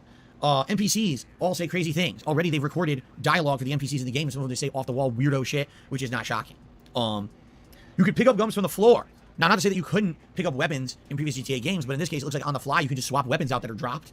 So, you know, you're in the middle of a firefight, you're killing a bunch of cops, they drop a fucking gun, you run and roll up, grab the gun off the floor, it's how you start shooting more people. It's kind of more action-oriented, more realistic in that regard. What's up messaging? I guess what it is kind of be like, you know, any messaging app on a phone. You'll be doing messaging app stuff in the game. The gameplay that was leaked apparently is from a PS4 and PC build, meaning that it is, at this point, speculated the game will be on PS4 and Xbox One, as well as PS5 and Xbox Series S and X, and of course PC. So it might actually be full cross-gen, which is interesting. What else? I mean, so much leaked is absolutely ridiculous. Let's see here. Anyway, so I don't even want to really talk too much about it, because obviously it's unfortunate. Okay, here's the thing, all right?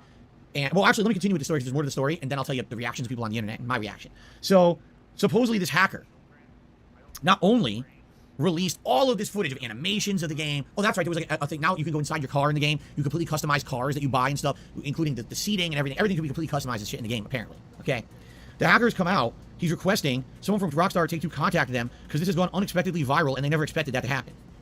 You hacked one of the biggest game developers in the world for a game that has little to no information given for it in many years. People are craving GTA 6 info. You spilled a data dump of info on the internet, and you didn't think it was going to go viral. What did you think was going to happen? It's kind of weird, right? Supposedly, they're saying the hacker has both the source code of Grand Theft Auto 5 and Grand Theft Auto 6 and is now looking to negotiate a deal with Rockstar. A deal. You stole their content. You leaked it all over the internet. You essentially are holding them hostage, and you want a deal. You might say, well, I don't understand what's the source code deal. That means essentially if source code leaks, you can now make other games with the work that Rockstar has done. So if they leak the source code of GTA 5, you have the ability to make games that are like GTA 5. You have all the code to do it. You just fuck around with it to make it your own.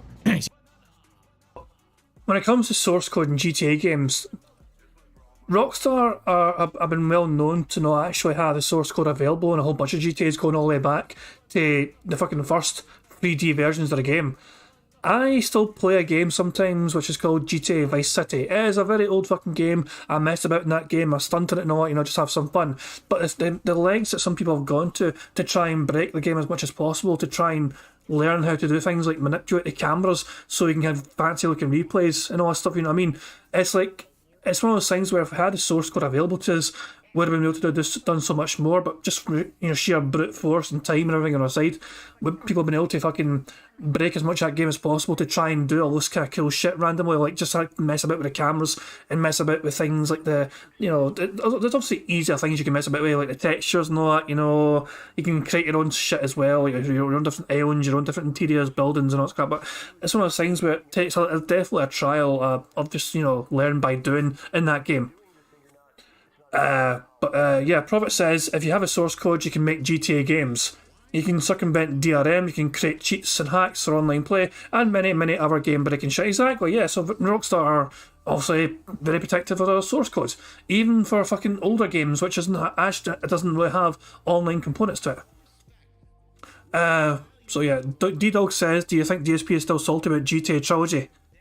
To be fair, I think a lot of people were fucking salty about that. That GTA trilogy was a cash grab. That shit was so poorly fucking made. And it's pathetic that Rockstar and Take-Two shut down a lot of mods. There was a lot of good fucking mods that was made to make these original games fucking better. Rockstar fucking went after them, Take-Two went after them and shut those fucking mods down so they could fucking promote their own game, which was shite.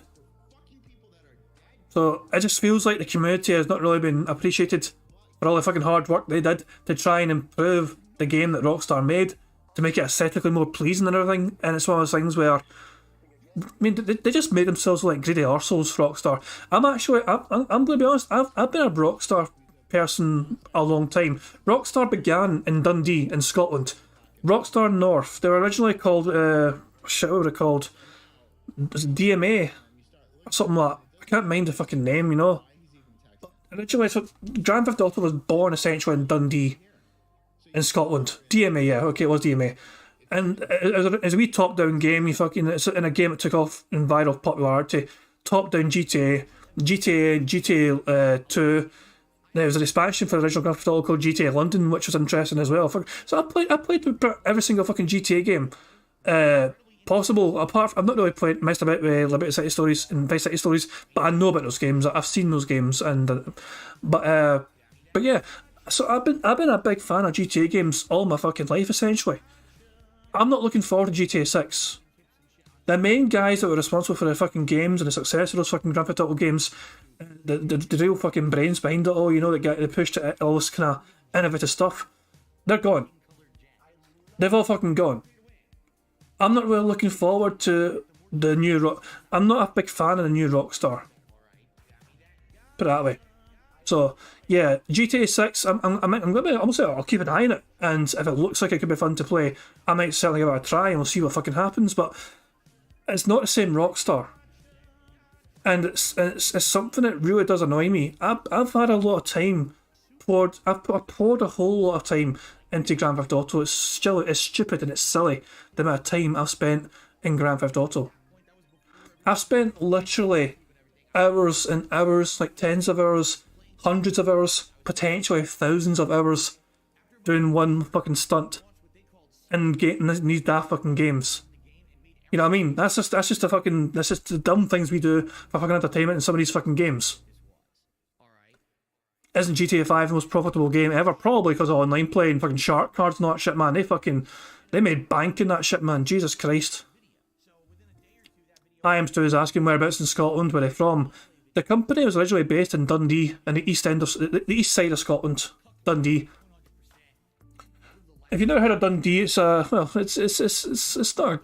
I think Dundee might be most famous for fucking, you know, having GTA born there. I don't know. The guys that made the game were not Scottish. I think, you know, they were born in London or something like that, you know. It's more Take-Two than Rockstar, says Train. These people are literally moronic and killed the franchises for GTA Online whale money. Yeah, honestly, I'm just not looking forward to GTA 6, kind of because of just because it's a changing company. All the big guys that were there before that made GTA great in the past, they've all gone. See what I'm saying? If GTA 6 source code leaks, basically GTA 6 is a game that other people can make too, and have a head start because they have all the work done for them. The groundwork's laid out by Rockstar. You see? It's pretty fucked up, actually, that this has happened. And I'm seeing all kinds of reactions on the internet about it. Some weird as shit, but some pretty appropriate. Seems like the vast majority of people who are intelligent are pretty upset about this, because not to say that we didn't want to have information about GTA 6, I think we all did. But when you have source code leaking and all this shit happening, this could hold up development of the game significantly. There may be a legal/law enforcement battle over finding who this person is and stopping them and shutting them down. You may have development severely having to change or be altered as a result of this. This could actually make the game come out years, right? For years. I mean, this game maybe was on course to come out 2024, 2025. Maybe it might not come out until 2028 now. You know what I mean? So this is why I mean it's pretty fucked up that this has happened. I'm also seeing some of the stupidest, dumbest, most uninformed, mouth-drooling, idiotic takes on the internet I've ever seen. Oh, Rockstar deserves this because Rockstar always is bad to their fans. And anytime that a fan makes a mod for GTA, Rockstar is litigious and sues them or takes it down. Okay, I'm going to say this one thing, right? So, I'm not, obviously, it's kind of bad, obviously, for people who are looking forward to the fucking game. This has happened, you know what I mean? But Rockstar had a lot of shitty things within the last few years. And while I'm not a fan of having, you know, people just stealing their shit, at the same time, I'm not going to fucking feel sorry for them. They're not going to get any fucking sympathy from me. Especially the way they fucking treated their community. I'm not fucking trying to encourage people to fucking, you know, raise hell against them and all that shit, you know, I'm just saying they're getting zero fucking sympathy from me from the way they fucking treated their community after all the fucking hard work. A lot of the fucking hardcore GTA fans that cared about the fucking the modern community of Grand Theft Auto, especially for those older fucking games like Grand Theft Auto Vice City, San Andreas as well. Oh, they just shat all over them just so they could fucking, you know, focus on selling their fucking terribly made GTA fucking trilogy remake remaster shit, which will look fucking awful. So they get zero fucking sympathy from me. Is it right what happened to them? No, it's a kind of shitty thing for them to have happened to them. But I'm not going to feel sorry for fucking Rockstar after the way they fucking treated people. Fuck them. Down. And Rockstar really tried to milk their customer with GTA 5 for so many years. They had this coming. Okay. Let's unpack this piece by piece. Okay? Unreal. They're litigious against people who modify their game. Obviously, you're going to have people of different schools of thought on this. We're just talking about Nintendo and how they react to Pokemon, right? Here's the thing, all right? If you just have open mods of any game allowed, all right, it's true that you can end up having that game's value be diminished, that game maybe loses its ability to be resold or make money. Because now anyone can just modify it any way they want, especially in the case of Grand Theft Auto Online, where, I mean, how many years were they selling DLCs, expansions for adding in a car, adding in clothing, adding in a heist? Imagine if anyone was able to just modify the game and add that shit in by themselves, right? I mean, this is a pretty big banking revenue stream, all right, for them. And to say that they should just allow open modding of the game, I think is kind of ludicrous, okay? And I think what it is, it's a differing opinion based on where you stand in the realm of gaming. If you're just a common gamer who buys the games and plays them at face value, you probably don't give a shit at all, right? If you're someone who really loves Rockstar games, all right, and you're an ultra fan and you just pay for everything, you're probably, man, fuck those guys who are trying to modify the game and cheat and hack the game and shit like that. They should be taken down. But then there's the other group who's like, no, we love Rockstar games, but they just take too fucking long and they do milk their customer base, and we're not for that. And, you know, we feel like maybe they shouldn't be suing people because they modded the game and shit like that. All right, I can kind of see all these different realms of thought. But the problem with all these is, how does that equate to, okay, so we have some disagreements with the way Rockstar operates their business, all right? We're happy that the game's now fucking ruined. Like, what? I know you like Rockstar games. Isn't that the point? The reason you want to modify them, the reason you want to cheat in them is because you like the games, right? We can all agree that, yeah, maybe legally the way they go about things may be a little bit too litigious, maybe a little bit too strict, right? Maybe Bill's thinking is so fucking simplistic and, you know, basic bitch is so look, it's perfectly fucking simple. Rockstar broke a lot of people's hearts. Yes, we fucking love those fucking games and those old games that we still hold on to that Rockstar can't fucking touch anymore because we own them. I still have fucking Vice City saved. You wanna know how much I fucking love GTA shit? You know, like the old GTA fucking shit. I have the map of GTA San Andreas for the Vice City game engine. Somebody made the entire Grand Theft Auto San Andreas map playable in the Vice City game engine. I'm not talking about, you know, GTA 5 San Andreas. I'm talking about the original GTA San Andreas. You know, so that's what I'm saying. So that's what I'm saying. I've spent more time than I care to admit playing Vice City, and as I say, I've got the map as well for Grand Theft Auto 3, which is in the older British City. The Grand Theft Auto 3 game was the first one, the first 3D Grand Theft Auto, and I've got that playable as well in the Vice City engine. You know, I still have these things. Rockstar can't do shit about that. I have those fucking things, and it's one of those things where it's like I play these fucking games in those maps because I enjoy the fucking game. I enjoy the way it fucking plays. I enjoy the way the vehicles feel in those fucking games. I stunted about in these fucking games, messed about with the fucking vehicle mechanics and everything else, trying to do daftly impressive stuff in these games, like, you know, land a car up on a high roof or something, or see if I can make a really high stunt jump and all that shit. It's just one of these kind of fucking things. Rockstar, with the way they methodically went after game modders just because they wanted to try and promote their own remastered trilogy, which was an absolute dumpster fire. That was a bad way to fucking cheat a community. And then to fucking release a game after all that, which was awful.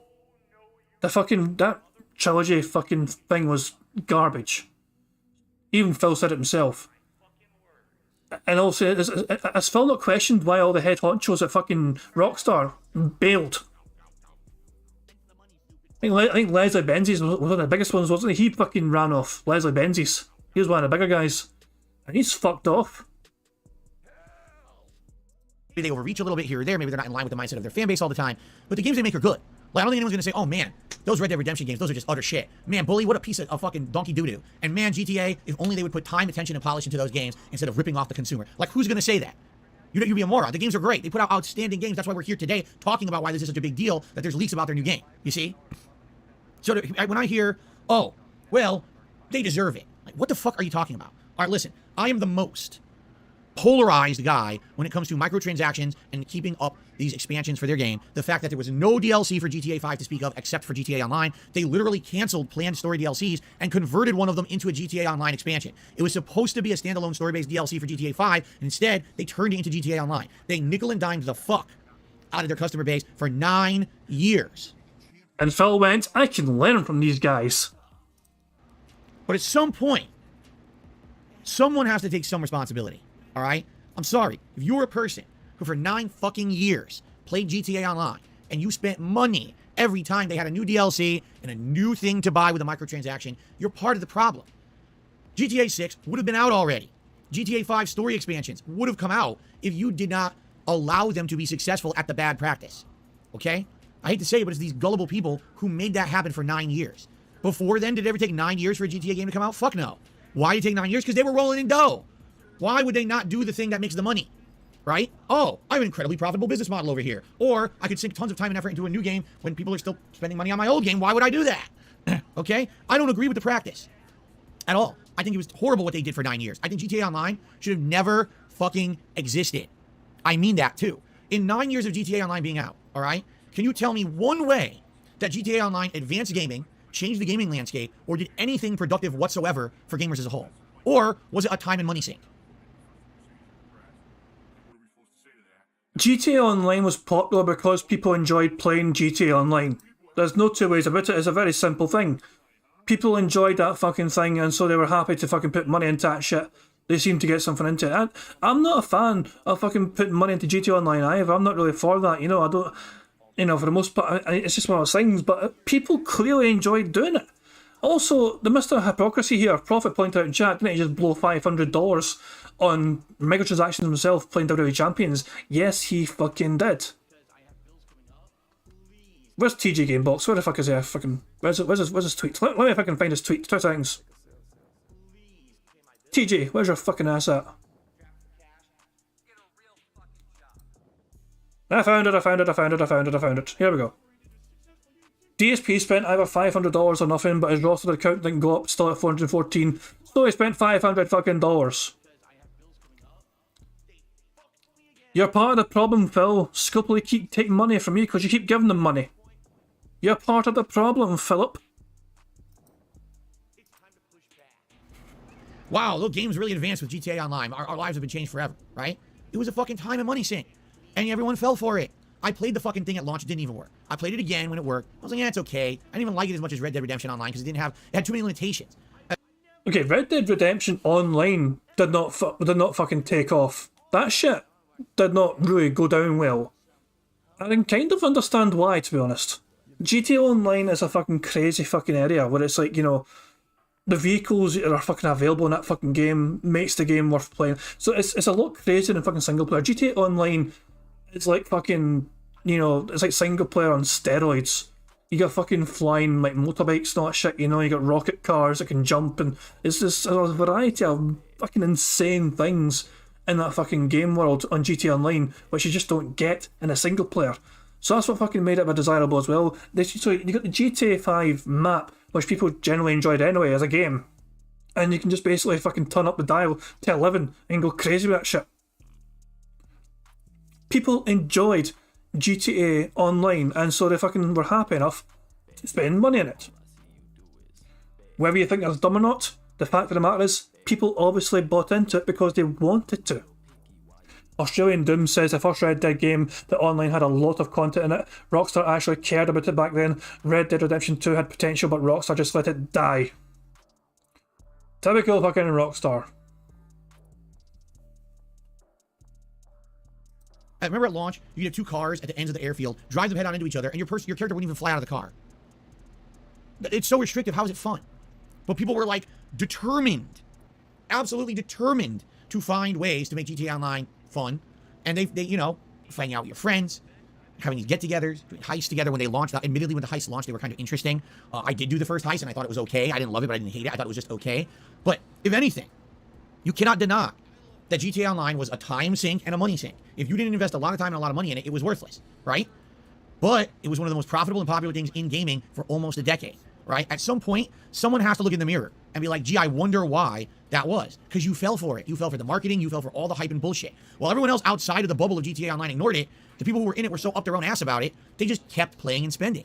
So it caused them to not care about GTA 6. It caused them to actually take a single-player DLC for GTA 5 and turn it into an expansion for GTA Online, because that's how they were making their money.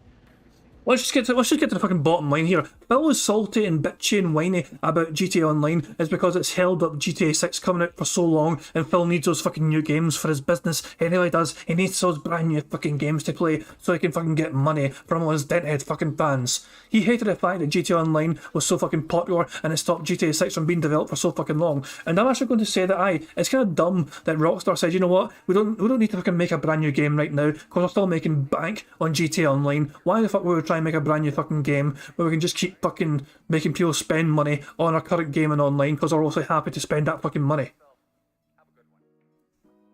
Rockstar made absolute fucking bank on GTA Online. People bought into it, and that's fucking their decision to do that. Rockstar capitalised the shit on that cash cow, just like Phil capitalised on Machinima, giving him a fucking views-based contract, so he made videos on absolutely fucking everything in his fucking mundane little life, from eating food to fucking reviewing shit, random shit, you know.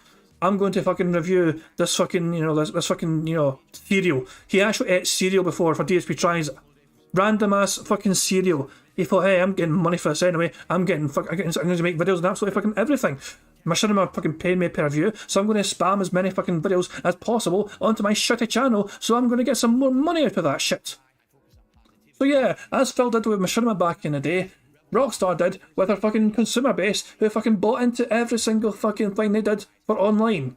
Rockstar put in effort for GTA Online content because they were getting money for doing that shit.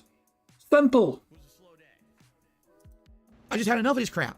People have to take responsibility for their actions, all right? We don't have GTA 6 today because idiots kept spending money on GTA Online forever. That's the explanation for it, okay? Now,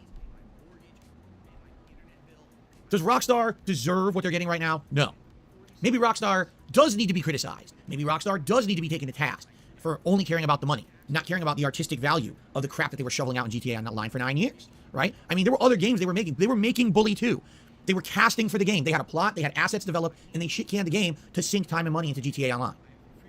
That's terrible, okay? But I don't care how much you hate Rockstar's business practices. Nothing justifies crime. Someone hacked them and has stolen their assets, their property. Someone has pasted this all... Phil, you literally defrauded your own fucking country. You passed off fucking business. Well, you're pretending that WWE Champions is a business expense.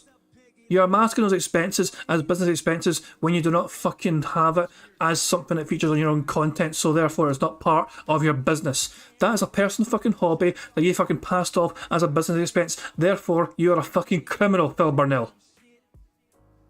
You are the real fucking criminal here. You got away with defrauding your own fucking nation. You should be held accountable for your crimes against your country and pay what is due. All over the internet. If that's not bad enough, early leaking of the things they're planning to be in their new game that they're not ready to announce yet, having the source code and threatening to sell it unless Rockstar contacts them and strikes a deal, that is the lowest of the low. That is blatantly illegal, and there is absolutely no justification whatsoever, okay, for it. Just there's not, okay?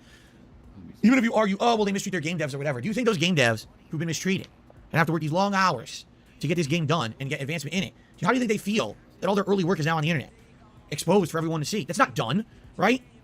It's not a finished piece of work, right? Imagine if you were in school and you were just brainstorming an essay for a class. This wasn't a well thought out piece. This wasn't even done. It was I'm just tossing ideas on a piece of paper. A knight fighting a dragon. I don't know, a musician who becomes a superhero. You're brainstorming, and you're just drawing initial pictures. Maybe what is this essay going to be about? I have to write a 5-page story for a class, right? Well, someone steals your fucking page that has your notes on it with the early sketches and shit of what you're thinking, and hands it into the teacher. Here you go. Wait, what? It's not even close. That wasn't ready to be handed in. That's not my work. I'm not done with that. Too bad. Here you go. Time to be graded. That's essentially what's happening. People are taking a look at this pre-alpha build. These blatantly unfinished assets. Oh, wow, this looks like shit. Man, people are, I guess GTA 6 is going to suck because, man, this is terrible. Like, how dumb can you be? It's not even close to being finished. From reports, they've only been working on this game for about a year. That's it. They were literally doing full-time GTA Online until a year ago. So only 1 year in the development of a game that's a ginormous AAA game with a huge budget will likely take them many years to develop. How can you expect it to look good? They're not even focusing on that right now. They're just trying to flesh out how the world's going to work. And you're going to sit there and shit on it, right? So, the way I see this is just like, it's so odd to me, these different reactions. Oh, they deserve. Apparently, I just missed a siege mode there. Did he fold his arms? Was he folding his arms? Oh, he did actually, he did. That was sneaky. I didn't really see that properly. That is a siege mode if I ever saw it. He folded his arms here. These blatantly unfinished assets. Oh, wow, this looks like shit. Yeah, that's siege mode. Okay, I missed that. I wasn't really paying attention to it, but yeah. Johnny Stupid, thank you very much for pointing it out. And I'm not calling Stupid, it's your fucking name. Thank you, Johnny Stupid. So let me just tick that off and they'll bingo siege mode. There's another fucking bingo right there. So let me get the wee horns playing.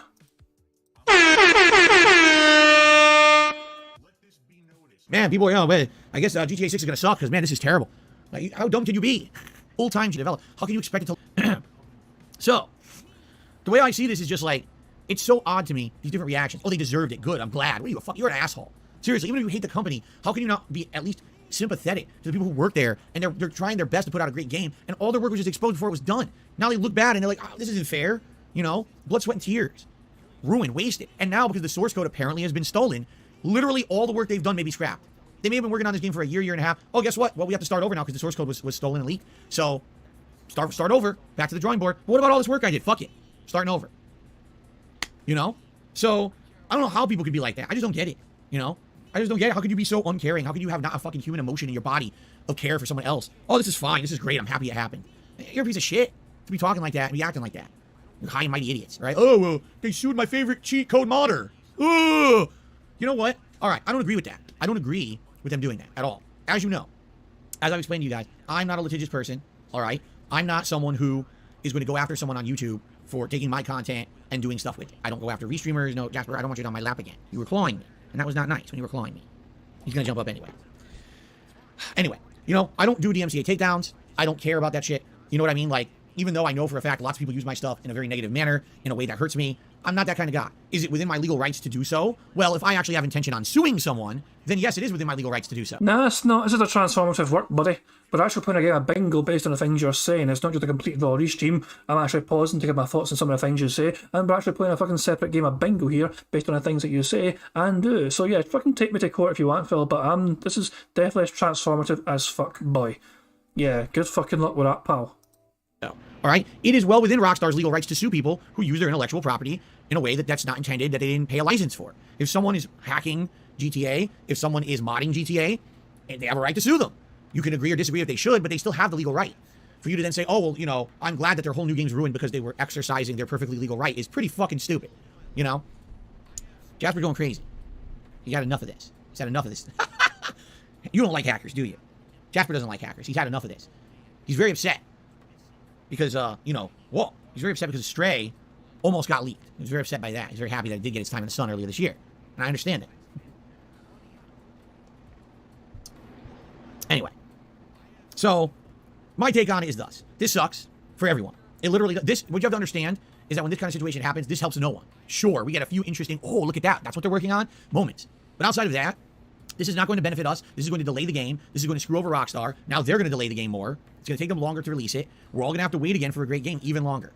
All right? You know what I'm saying? It sucks that this happened. And really the kicker is the source code deal. Because, okay, you leaked some early pre-alpha footage. I mean, yeah, that would be a little embarrassing to see your unfinished assets on the internet. I guess it would be just embarrassing to see your ass on the internet in any capacity. But basically, to have the source code stolen, now you're talking the whole game could be scrapped or delayed monstrously because of this. And, you know, this is not good. And I hope that we have a resolution. I hope that it's not worst case scenario. Now everyone goes to war at each other over this shit. But isn't it crazy how we keep having this happen? Like, this is not the first, this is not the second, this is not the 10th. This is like maybe the 30th time we've heard this in the last 5 years. Major leaks of the game studio. How are they getting away with this? Who is doing it? And how is this happening over and over and over? I mean, who is it really? A hacker hacked the whole system they had? How? Wouldn't you require prerequisite knowledge of how Rockstar systems work, how to access them from an internet-based setting in order to hack and get that data? Like, I'm really confused about this. Was it an inside job? Is it always an inside job with these leaks? How does this happen? This is crazy. This could be a whole fucking movie. A whole series of in-depth research could be done on this. How does this keep happening to all these different game studios? It's mind-blowing, actually. To think that it's not the first time, the second time. This is like the millionth time, right? It's crazy. Anyway, yeah. What I would say is you could probably find some of the stuff on Twitter if you're interested in looking at the pre-alpha stuff. Go for it. It's already out there. Hey, said Twitter. That is another bingo.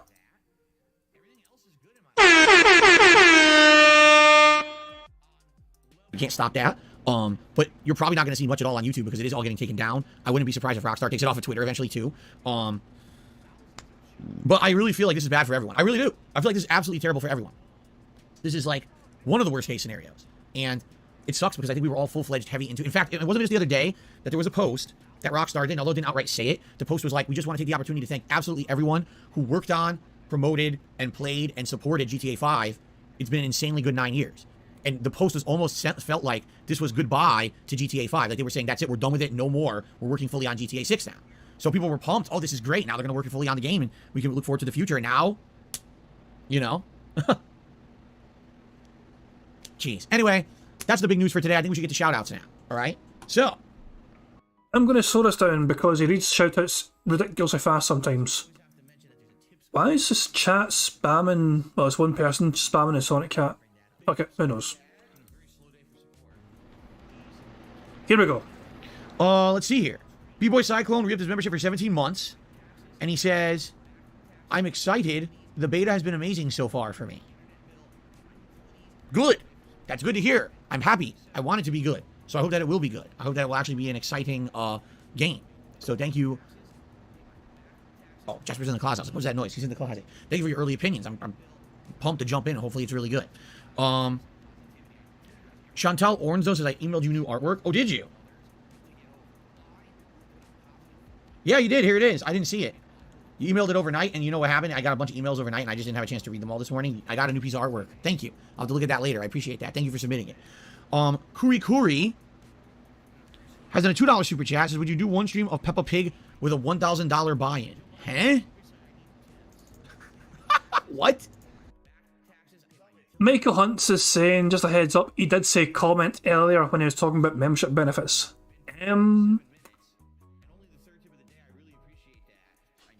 Should we try and find it? Should we try and go back and find it when he was talking about the membership benefits? We are about roughly 20 minutes. It's not going to be too hard to find this part of the video again, the stream, because he just started reading out the contributions, so it's not going to be too hard. We cannot pig go it. Dashy said I did say it. But why the hell am I just finding this out now? We're one away then. I didn't see anyone mention it. It said fucking comment. But there we fucking go. There we go. We're one away. Which is a technical in our bingo, so let me just do the Dashy says, I just remembered it. It's a bit, well, a bit sus. It was his usual line of, you get a highlighted name in the comments. I see. Okay, we'll roll with that. We'll roll with that, fuck it. What does that even mean?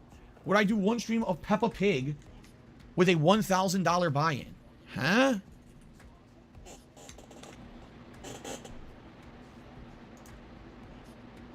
He will give me $1,000 to stream Peppa Pig, and it only has to be one stream?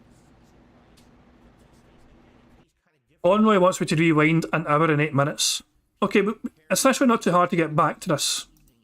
Let's try. Different game every day of the week next week, but then people might complain and say that's too much variety. You know, I've got ongoing... Keep in mind though, keep in mind, 1 hour and 8 minutes for you is not the same for me. Because you're 1 hour and 8 minutes behind, 1 hour and 8 minutes on my stream, but I'm on Phil's stream. So the times are not the same. You're rewinding my stream, but I've got to rewind Phil's stream because I'm not on my stream, if that makes sense, because I'm watching Phil right now. So 1 hour and 8 didn't actually work for me because, yeah, it sounds fucking dumb when I say that. Conroy can confirm I did say, okay, fair enough, I'll accept that as the truth. Let's go back to where we're forward, okay. I'll answer your question with a question. Why? 2 seconds, I'll make sure, I'll just go back to make sure that, just go ahead. What? All this morning, I got a new piece of artwork. Thank you. I'll have to look at that later. But we're caught up. Stream of Peppa Pig with a $1,000 buy-in. Huh?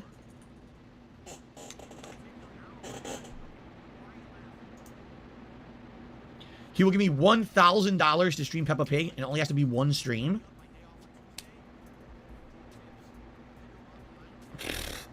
I know absolutely nothing about Peppa Pig. I've never seen the show. I've only seen stills of it, like on Twitter. Obviously it's a kid's show. Why would I have seen it? Unless I had a kid, which I don't. So I don't know much or anything about it. I actually don't even know what the game is. What is the game? Train has shared some interesting gossip. The GTA 5 source code was just bought for $100,000. Make of that what you will, but if that's true, then X. I have no idea, but I have no further details. Train just shared it in my chat, and I thought I'd share it with you guys as well. The GTA 5 source code is apparently just bought for $100K.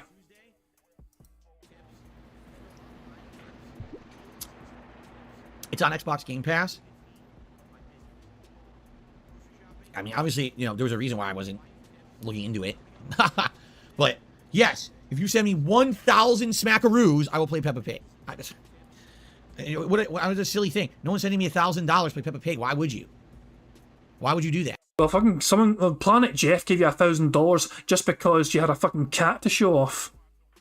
Nobody would, in their right mind, give you $1,000 to just see a cat, but there you go. Planet Jeff is fucking dent-headed enough to fucking do exactly that. So how about this? I'll answer your question with a question. Why would you do that? If you can answer that legitimately, then maybe I'll consider it. Anyway, an anonymous $5 tipper got the tipping started today and said, God bless. Thank you to the anonymous $5 tipper. I appreciate that. Snow Carl to the $1.50. Did you play so many hours every day on a smaller screen? It's much further away than optimal. No, it's not. It's actually very close. I would say 6 feet, 7 feet. It's pretty close. And it's also not a smaller screen. It's actually, I would say, the correct size for what you would want to do. I used to play it on a giant screen, and it was too big. This is a better screen for the office. So, 2 completely incorrect statements already in the tip. Like when you're on a computer at a desk, do you think it might have a detrimental effect on your eyesight and the reason you get pain and dryness? No. Thanks for the tip. Chocobo to the $1.50 says, I spawn, I die, oh wait, wrong game. Well, that was the original. That's right, the I Spawn, I Die remix that you guys hear every day on pre-stream is from Modern Warfare 2 2019. Excuse me, 2009. Yes, 13 years ago was the launch of the original Modern Warfare 2. I went to my local mall. I lined up at midnight release to buy the game. They were having a party where people were playing it on LAN, playing music, eating food, and yeah, EB Games at the time was selling at midnight release, and my friend was the manager at EB Games, and he was running the whole event, which was really neat.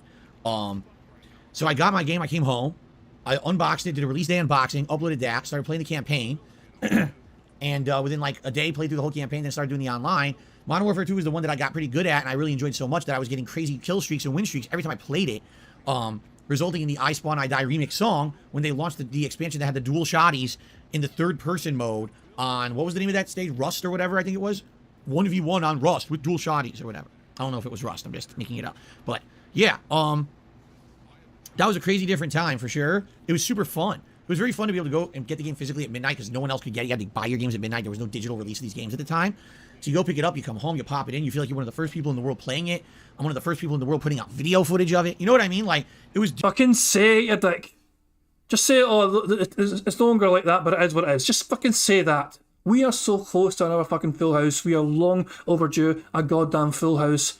Just fucking say it is what it is and fucking make everyone fucking happy, Phil. Come on. Different today. By the time every game comes out, everyone's already played it. Everyone's already seen it. 100 fucking content creators already got early copies, already played it, reviewed it. It's not like it used to be. It was very different 13 years ago. It was a very different feeling. But I remember it like it was yesterday. It was pretty cool. Your boy Lem has re-upped his membership for 15 months at the super supporter level. Thank you, your boy Lem, for the ongoing support of DSP Gaming. We've already hit 100 likes. What is going on? We've already hit 100 likes on the stream.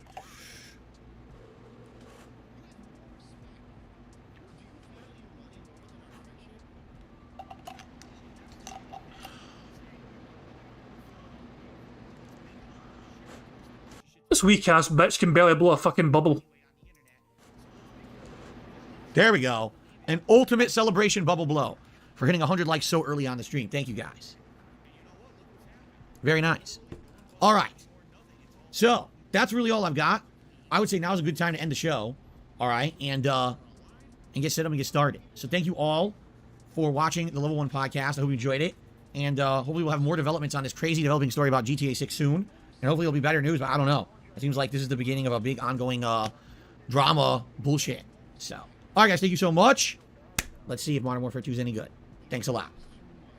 Remember, guys, the show is not over yet. It is not over until he starts recording for YouTube for the gameplay. So it is not over yet. Now, let's just fast forward through his dumbass wee outro. Okay, guys, so I'm going to get set up. However, a couple things. Number one, I have no idea how the heads-up display of this game works. So I might very well have to completely move all my stuff around. I might have to get rid of the little overlay I have at the bottom of the screen there. It all depends on how they set up the game. I don't know how they set it up. I don't know if I'm blocking stuff where my camera is now. I'm going to have to move the camera. I guess we'll have to see once I boot it up, right?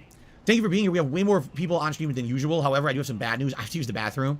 So I am going to take like a quick 5-minute break to use the bathroom, and then we'll jump into the game. And there'll be a lot of gameplay. Don't worry. Today's going to be a lot of gameplay of Modern Warfare 2 on the stream, okay? So give me a little bit of a few minutes here to use the restroom. I'll be right back, and then we're jumping right into the beta. Sound good? All right, guys, thanks. I'll be right back. And this is where I fucking spam there, right? Let me just mute that before I fucking fast forward it again. Do I hear that fucking shite? But this is where I can spam the right arrow button until he gets fucking back. Spam the shit out of it.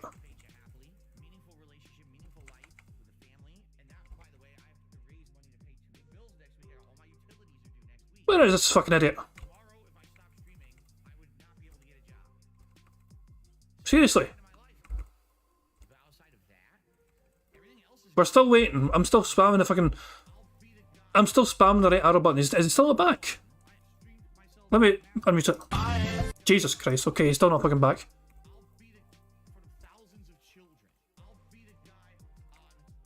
How many fucking more... There we go, he's fucking back. Oh, guess who's in the fucking chair? Guess who's in the fucking chair?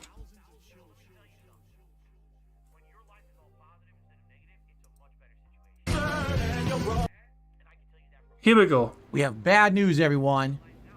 We got a kitty in the chair. A kitty in my chair. Now what are we going to do? Now we have a horrible, horrible situation.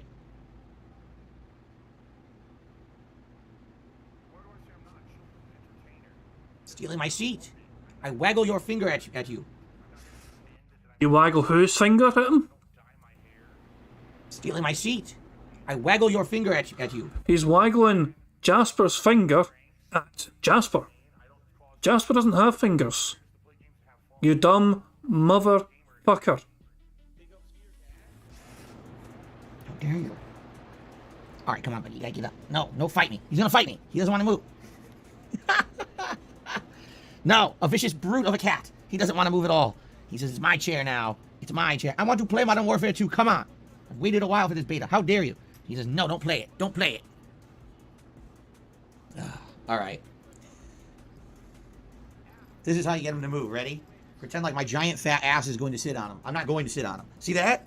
See that? I didn't have to do anything. As soon as he saw the stinky butt, he ran. He's like, oh, get out of there. Okay. So, guys, we're about to start. Look at my phone so it charges. Okay. I get the feeling I'm going to probably have to do setup. As you know, usually when you boot this thing up, you got to set up all kinds of networking shit and stuff. Like, I don't want friend invites and stupid bullshit like that, right? So I'll probably have to set all that up first, just to forewarn all of you. Super Snow Carl did a $4.20 tip and says, I might recommend camping with claymores and the shotgun, especially useful if they're stream snipers. Okay. The good news is if this runs like previous Call of Duties, every match it rematch makes up. So even if someone tries to stream snipe, the most it's the one match and then it has to start over again. So it usually shouldn't be an issue. Right? The one bummer, and this is a determining factor for me. I get true surround sound on Xbox. I get no real surround sound on PlayStation. It's like Dolby Digital simulated nonsense. So, sadly, I may have to, you know, I'm not going to have surround sound on this version, and maybe eventually, if I do buy the game, I might get it on Xbox just for the surround. I don't know. Yeah, I acknowledge. Yes, I acknowledge. Brightness, we'll go a little brighter, I guess. We'll go like that. Oh God, headphones bass assist.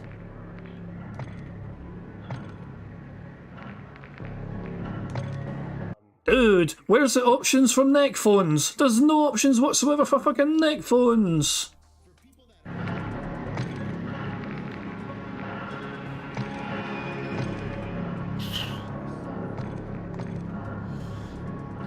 That's better. I like the larger. Actually, largest is really good. What is this? Activision account? Oh, yeah, this is... Oh, would you look at that? Phil's alternative email address, burnellpp@yahoo.com. This is not, like, you know, brand new lore, by the way. It's one of his more rarely used email addresses, but it was known. So, in case people are thinking, oh, it's exposed his email address and all that shit, nah, it's been known. We knew about it before, so don't worry. This is my Activision account. This is, you know, I've had this for a million years. Okay. Oh, good. Two-factor authorization. It says you can do that on the Call of Duty website. Well, I'm not going to do that now. There we go. Update requires a restart.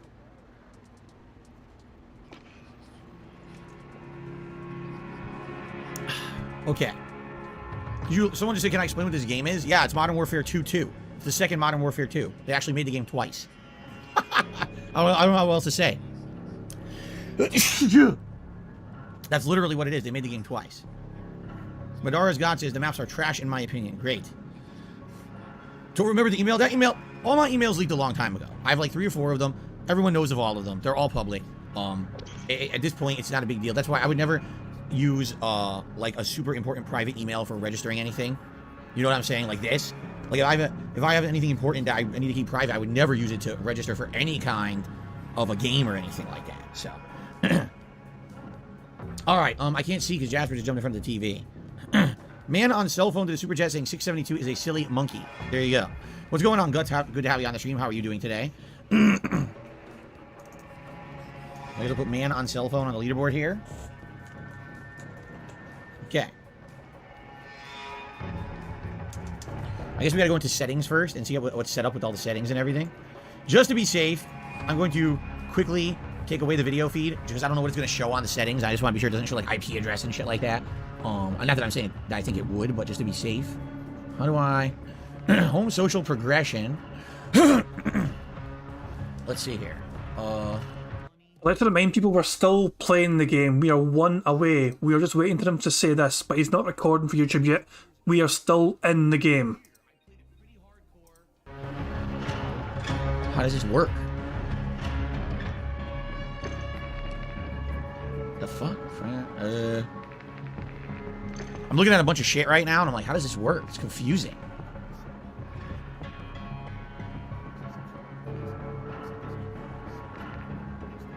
I have no idea how this works. This is confusing as fuck. They've redone a lot of shit.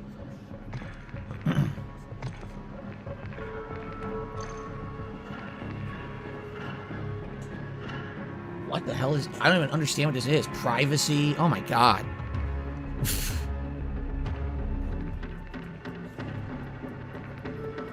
This is really confusing. No notification. Okay, here's settings. I finally found the settings. Let's see here. Crossplay is on by default. No, I don't want text and voice chat communications with other platforms. Activision account is linked. Friend request and party invite notifications off. That's a good start. Streamer mode on, so that way people can identify other people in the match and try to join their games and harass them. There you go. Interestingly enough, there's already 8 blocked players, and I haven't even played the game yet. Wow. That's very impressive, actually. Okay.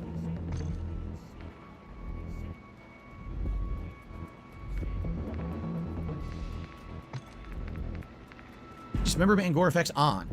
So essentially what I'm doing is I'm setting it up so I won't get any pop-up bullshit messages. People can't see the names of the people I'm playing against, so that way they can't try to harass them when I'm in a lobby with them. I'm trying to do all this pre-set up stuff quickly, so that way when we jump in, there's no harassment and bullshit for me or others around me because I'm playing it, you see? I've been there, done that. I've been, you know, the good news is, usually, Infinity Ward does a good job with those kind of filters and settings. If they work, that is. So if they work, it should be fine. I hope that they do work. Let's see here. We got interface and all of that set up. What happened? I wasn't done. Audio. It's fine. Graphics. On-demand texture streaming on. Huh. Interesting. Film grain. Enhance the sharpness of scene rendering. Field of view. There's actually a field of view setting. Here, let's actually show this. They actually have a field of view setting. Do I want to increase my field of view? Maybe. Maybe I want to go to like 90, 95. Let's go to 95. Let's see how that affects things.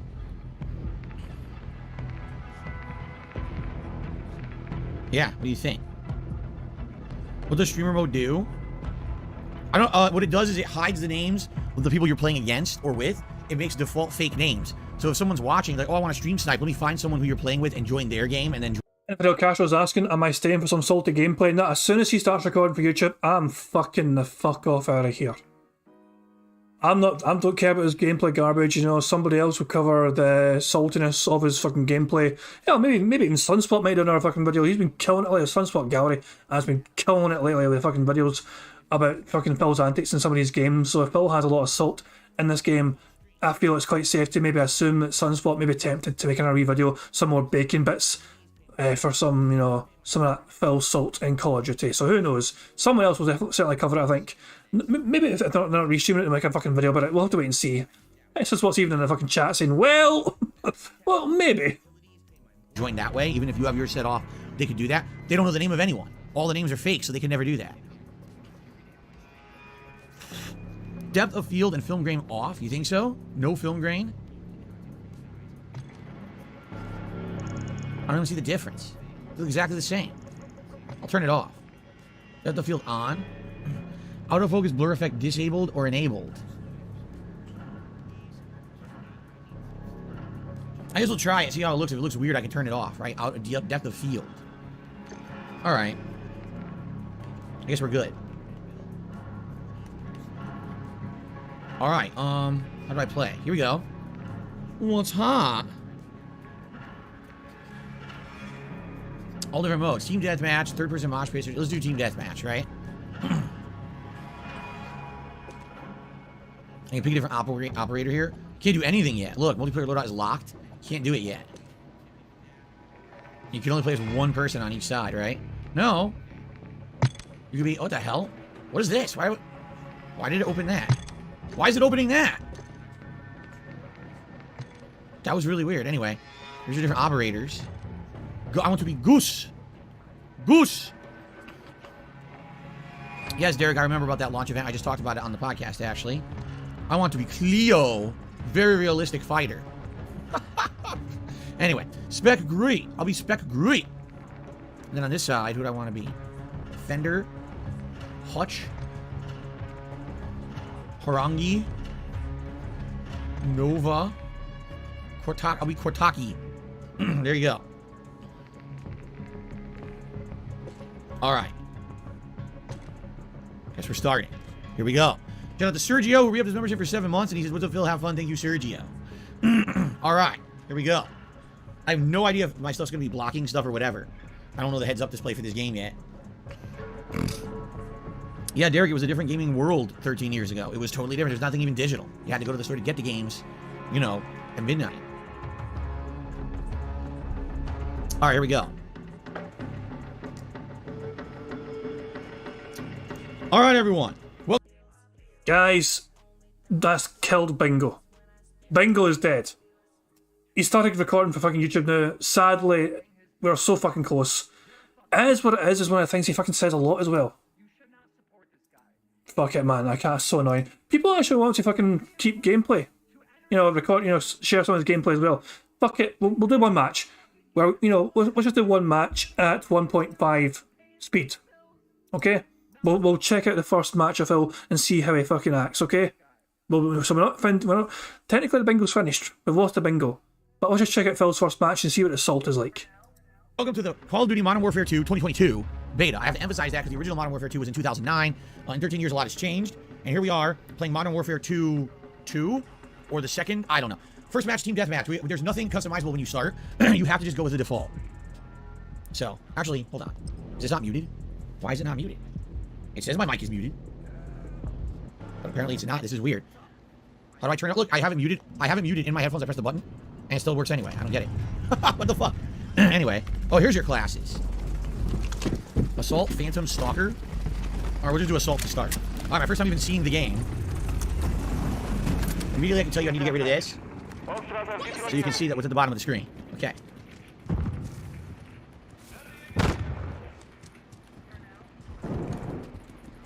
Toilets.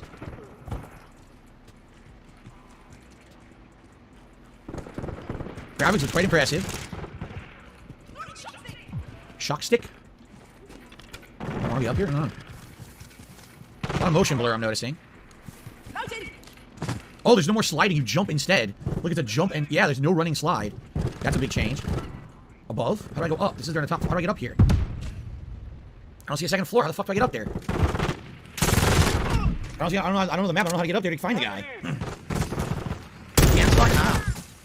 That is such a bad fucking play from Phil. Jesus Christ, man. I obviously got fucking motion blur on. Yeah, enable that shit.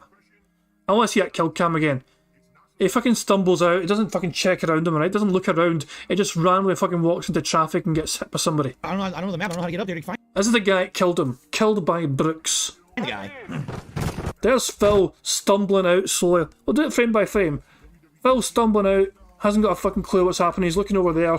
The guy's got time to fucking think, do I want to kill this guy? Do I want to kill this moron? Yeah, why not? I'm going to kill this fucking idiot. He's not even fucking noticed I'm here. Let me just fucking shoot a bunch of bullets into his dumb ass back. He still hasn't even turned around. Still hasn't turned around. There, just wasted somebody, had no fucking idea that I was fucking there, and then Phil just falls over. Dead. I'm only doing one match this fucking guys, man. There's no way I can fucking watch Phil play this fucking game badly for so fucking long. You just by holding the button? I tried, but he was jumping. Here, let's see. Friendly UAV on station. No, he definitely jumps. Yeah, he jumps.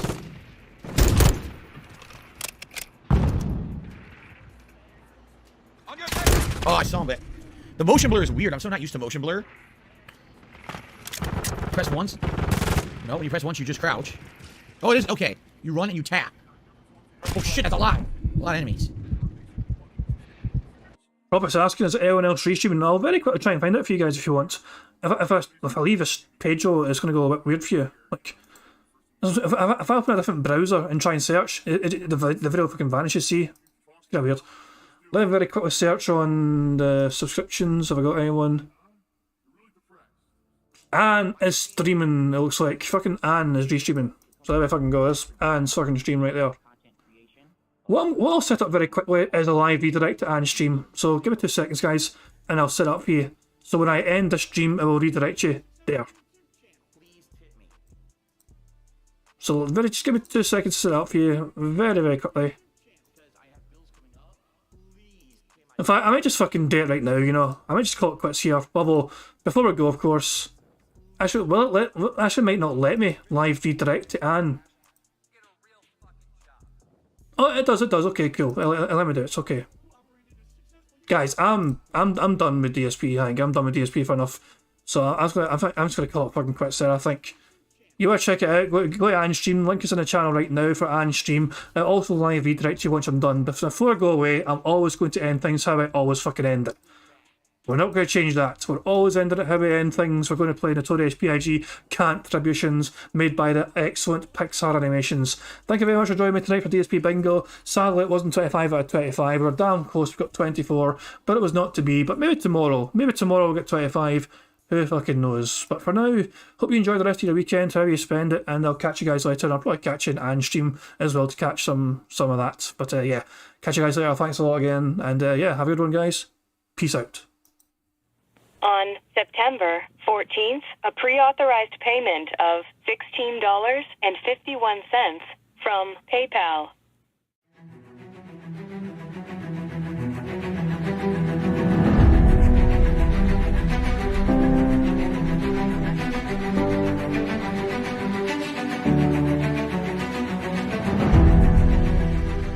All right, Luna Mills has tipped me $1.30. It says, I'm back. What's your favorite type of shower? When you're showered in money, when you go outside and all of a sudden greenbacks start falling from the sky and you raise your face up, you're like, oh, you start dancing, you go, oh, money, yeah. All right, I don't know what the hell you're talking about, but thank you for the first tip of the day.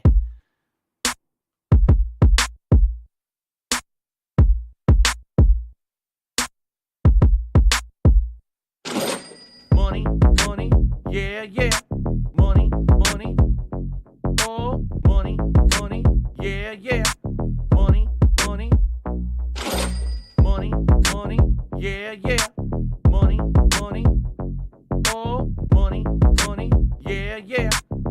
contributions are mandatory. Money, money, yeah, yeah. Money, money. Oh, money, money, yeah, yeah. Money, money. Money, money, yeah, yeah. Money, money. Oh, money, money, yeah, yeah. These contributions are mandatory.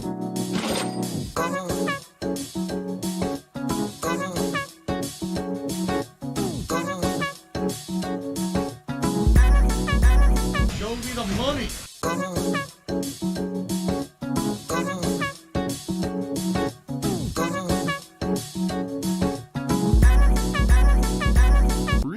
Money, money, yeah, yeah. Money, money. Oh, money, money, yeah, yeah. Money, money. Money, money, yeah, yeah. Money, money. Oh, money, money, yeah, yeah. These contributions are mandatory. And it's gone, just gone like that. In an instant, fucking gone.